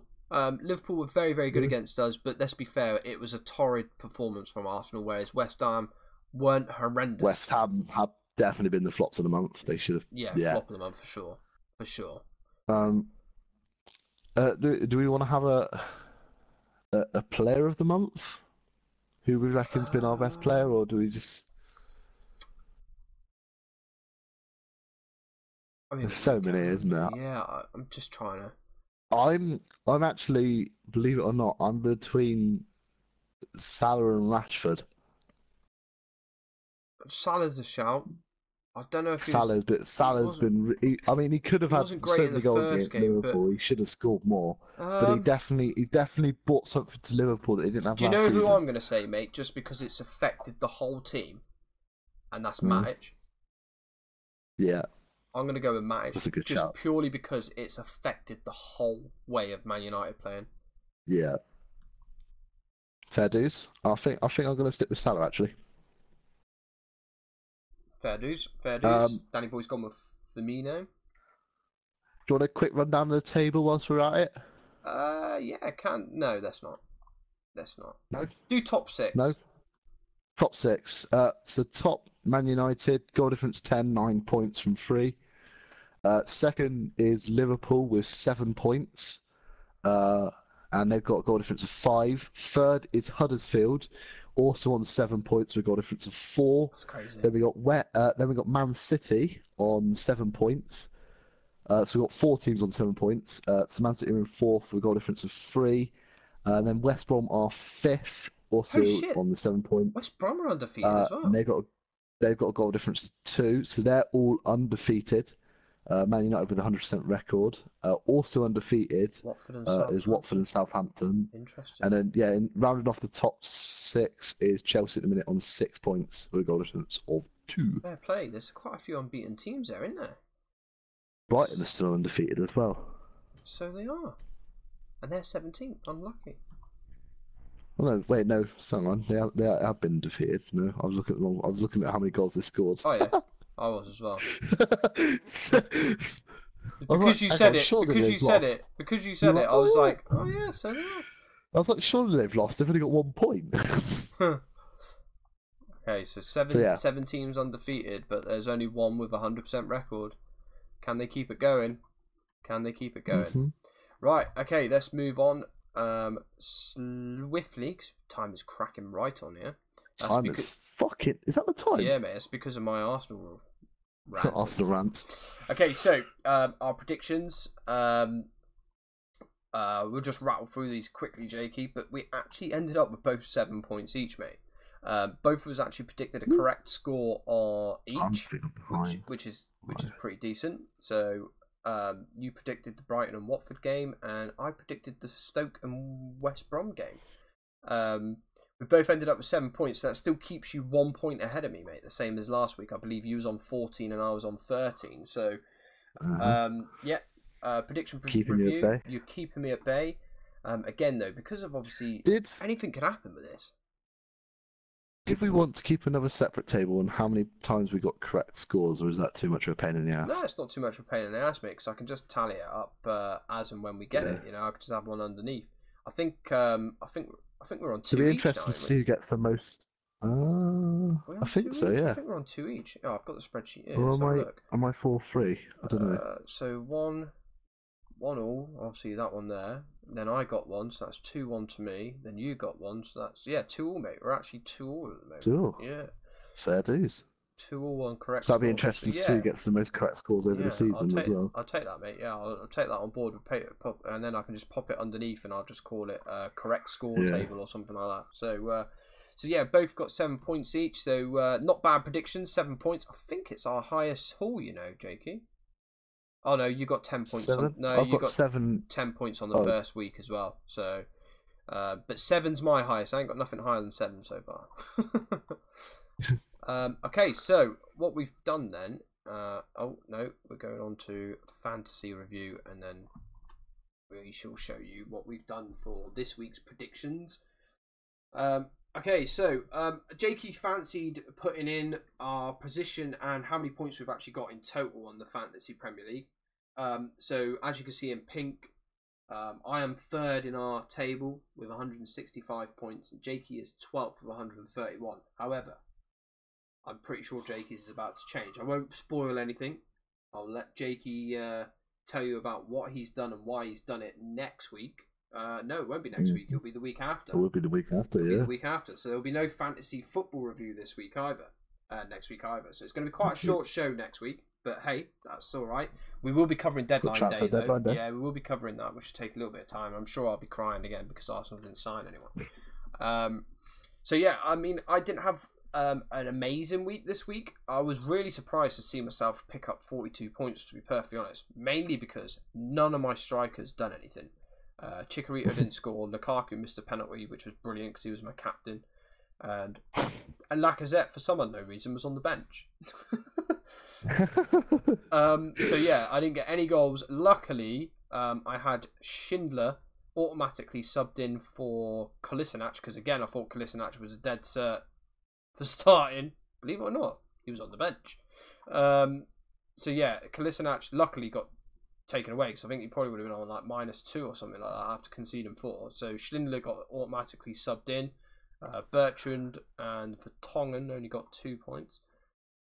Fabianski was 7, because I think they rack up points for every 5 saves they make. I think you get a point Something as well. like that, so yeah. keepers do pretty well if you have like a lower keeper, shall we say, like Swansea sort of area, you know, West Brom sort of area. Teams that are going to have quite a lot of shots on them and them save points, like Leicester with Schmeichel. Because actually my Newcastle goalkeeper got 7 points as well. It's a shame that I couldn't have put him up top. But he's underneath me, so he's on the bench. So both my keepers actually got 7 points this week. They both played against each other as well, because obviously they've got the clean sheet. So yeah, that's my team. Dele Alli obviously scored again, so we've got another 9 points to Dele Alli, and I've bought in. In fact, I didn't make any changes this week. My team was the same as last week. I just didn't know who to put as captain. It's a shame I didn't go with Ali. I only went for Chicharito as captain because playing Newcastle and Newcastle hadn't looked good. Mm-hmm. I thought, oh, West Ham will give him a dick in. Nope. West I Ham very nearly put Ali as my. I really nearly put Ali as my captain as well, which is a piss take. Yeah. I wasn't sure what to do with mine, to be perfectly honest, mate. I really wasn't sure. But yeah, that's basically where I'm at. I'm beating Jakey in fantasy football. I mean, considering you're third and I'm 12th, there's not a lot between only it, like mate. 34 points. Yeah, it's not a lot, mate. I mean, I could have an absolute torrid time. I mean, you think like if all of a sudden, because I mean we've got very similar players, but say for instance Richie gets a goal, De Bruyne gets a goal, Rashford say scores 2, and you've got him as captain, you'll make them points up on me straight away, mate. So yeah, I don't know who's first. Let's have a quick look. Leagues. And who is first? Is it Matty Flynn by any chance? No, so Andy Tippett, a guy who plays football for our Div 5 side, is top at the moment. He's only on 192, so I'm only like 28 points off him as well. But Matty Flynn is actually second. But some on of these 180. guys, some people have used some of it, but I don't know who, if anyone has used boosts or not. I don't. Oh yeah, Mane is captain. Fucking hell, no wonder. Oh, did he? Yeah, he had Rooney, Chicharito, and Aguero up top who got him 3 points. That was Matty Flynn last week. That's really unlucky. So yeah, Salah and fucking Mane literally busted it for him. Adam and had a message deleted. He had Forster as well in. Did he? Adam had a message deleted. What did Adam put? Adam's up. Fantasy football sucks, he says. That's only because he's bottom, isn't he? He's 16th, and the only person below him's played a week less and is only 4 points down. Is that flat space? Yeah, it is. Yeah. He's having a torrid time. Mate, he's had Kane as his captain, and he keeps on going, oh, I don't know if I should change him. No, I'll keep him in. No, I'll change him. No, I'll keep him in. He surely will get some points. He hasn't got Kane this week as his... In fact, he hasn't even got Kane. He's got rid of him. Was I looking at him? Was I looking at Adam? Smiley sore losers. No. Oh, no, yeah, sorry. Losers. Yeah, Kane's Kane captain. So. You do realise that Kane doesn't score in August, ads, right? Oh, I was watching it. Unlucky flat space. I was watching something. And I said to Adam, I said, I feel sorry for everyone that's put Kane in their team as captain because he hasn't scored a goal in August, and I forgot he'd done that. He wasn't very happy with me. Yeah, I didn't even contemplate Kane, to be honest, mate, because I know that he's a slow starter, so I didn't even bother thinking about him. I mean, it depends what Arsenal are going to do with Lacazette. If they're going to keep benching him, then I'll swap him out because he's quite expensive for him to sit on the bench. But then surely in real life he's quite expensive to be sat on the bench. So yeah, I will swap him out if it carries on. So but we'll just have to see. But Jakey's obviously got a nice little surprise for you next week, guys. He has shown me his team and it's interesting. So well, not next week, the week after. So that's pretty much fantasy football done for this week. So we move on to our international predictions. Literally, because there's no Premier League, we only have done this just so we can still score points this week, because otherwise next week's show would be pretty dull. We've only gone for the home nations. Jakey picked them all out. Including Republic of Ireland. Yeah, including Republic of Ireland as well. They're as close as home as they're ever going to be, aren't they?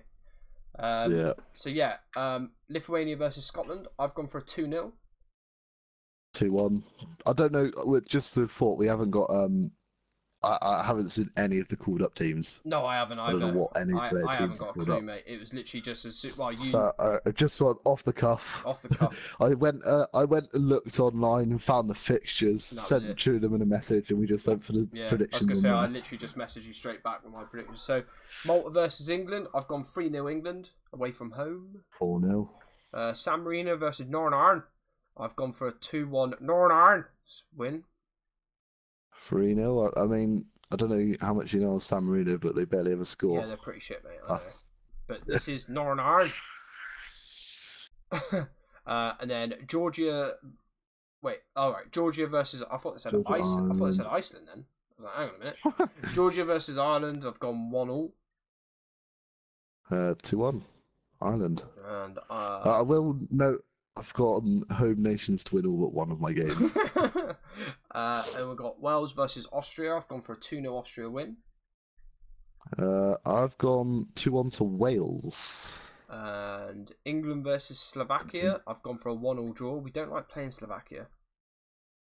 We do struggle against Slovakia, but I thought it's the qualification, and we always do well in qualification. Yeah, we usually do really well, tournament, to be fair, in qualifications.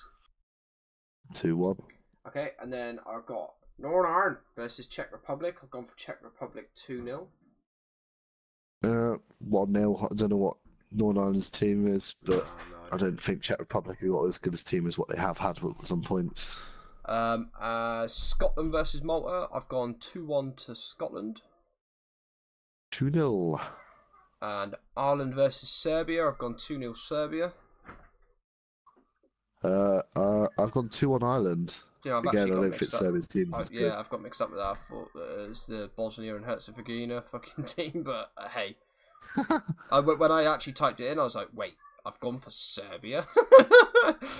So yeah, that one might be an interesting one. Same thing as Czech Republic. I don't think Serbia have got as good a team as what they have had in recent years. And Moldova versus Wales, I've gone for a 1-0 win Wales. Or 3-0. And that pretty much wraps up tonight's show, which is probably good because it's near on 11 o'clock. So I've got to be up for work tomorrow. Time disappeared? I know, mate. It's disappeared on me crying about Arsenal. I swear it's disappeared. But I just want to take this opportunity, guys, to thank all of you guys that keep coming back to watch this show. Obviously, it's definitely interesting some of you, which is brilliant. And obviously it makes our life a lot easier if we have got some sort of input from you guys as well. Hopefully this will still be streamed. It is going to be a massive test. Next week will be the tester on the new internet. If it can be streamed, happy days. If it can't, then unfortunately we won't be able to interact with you guys. But me and Jakey will try and bolster it out with at least some more talking with each other or something or other. But we'll see how it goes. I'm hoping and praying that we will still be able to stream it. It should be okay. I mean, you know, you can stream. My mum can stream movies and stuff like that from Netflix, so it's good enough to stream. It's just how much it might drop packets, I think, is going to be the case. Yeah. So we'll just have to see how that goes. But yeah, thanks a lot, guys, for tuning in. It's much appreciated. Another Arsenal rant next week? No, because luckily for Arsenal fans, we don't have to worry about it because it's international week. Injuries! Oh, fuck yeah. Lacazette coming home with a broken leg. I don't know, did he get called up to France? Because he doesn't usually get called up because he's had a falling out with the manager. Oh, has he? Because their manager's a bit of a dick. Right. Yeah, apparently their manager's like... Didier Deschamps that manages them? I don't know who their manager is, but apparently he's had a falling out with like half their strikers and doesn't call them all up. That's right, because there was an issue with Benzema as well, wasn't there? Yeah, I remember that. Benzema he was a bit naughty and sold someone's sex tape online or something. Happy days, I'd do that and all. Well, how much did you get for it? I don't know, probably not much. But yeah, thanks a lot for tuning in, guys. No rants next week on an Arsenal front, unless we literally do nothing in the transfer window and sell everybody. I can see it happening. Yeah, so can I. I can see Mustafi going, Sanchez going, Chamberlain going, and Arsenal won't sign anyone. Then I will be running. But yeah, thanks a lot for tuning in, guys. Jakey, thanks a lot, mate. It's been a pleasure. Right. I'll catch you next time, guys. Bye bye for now. Yeah.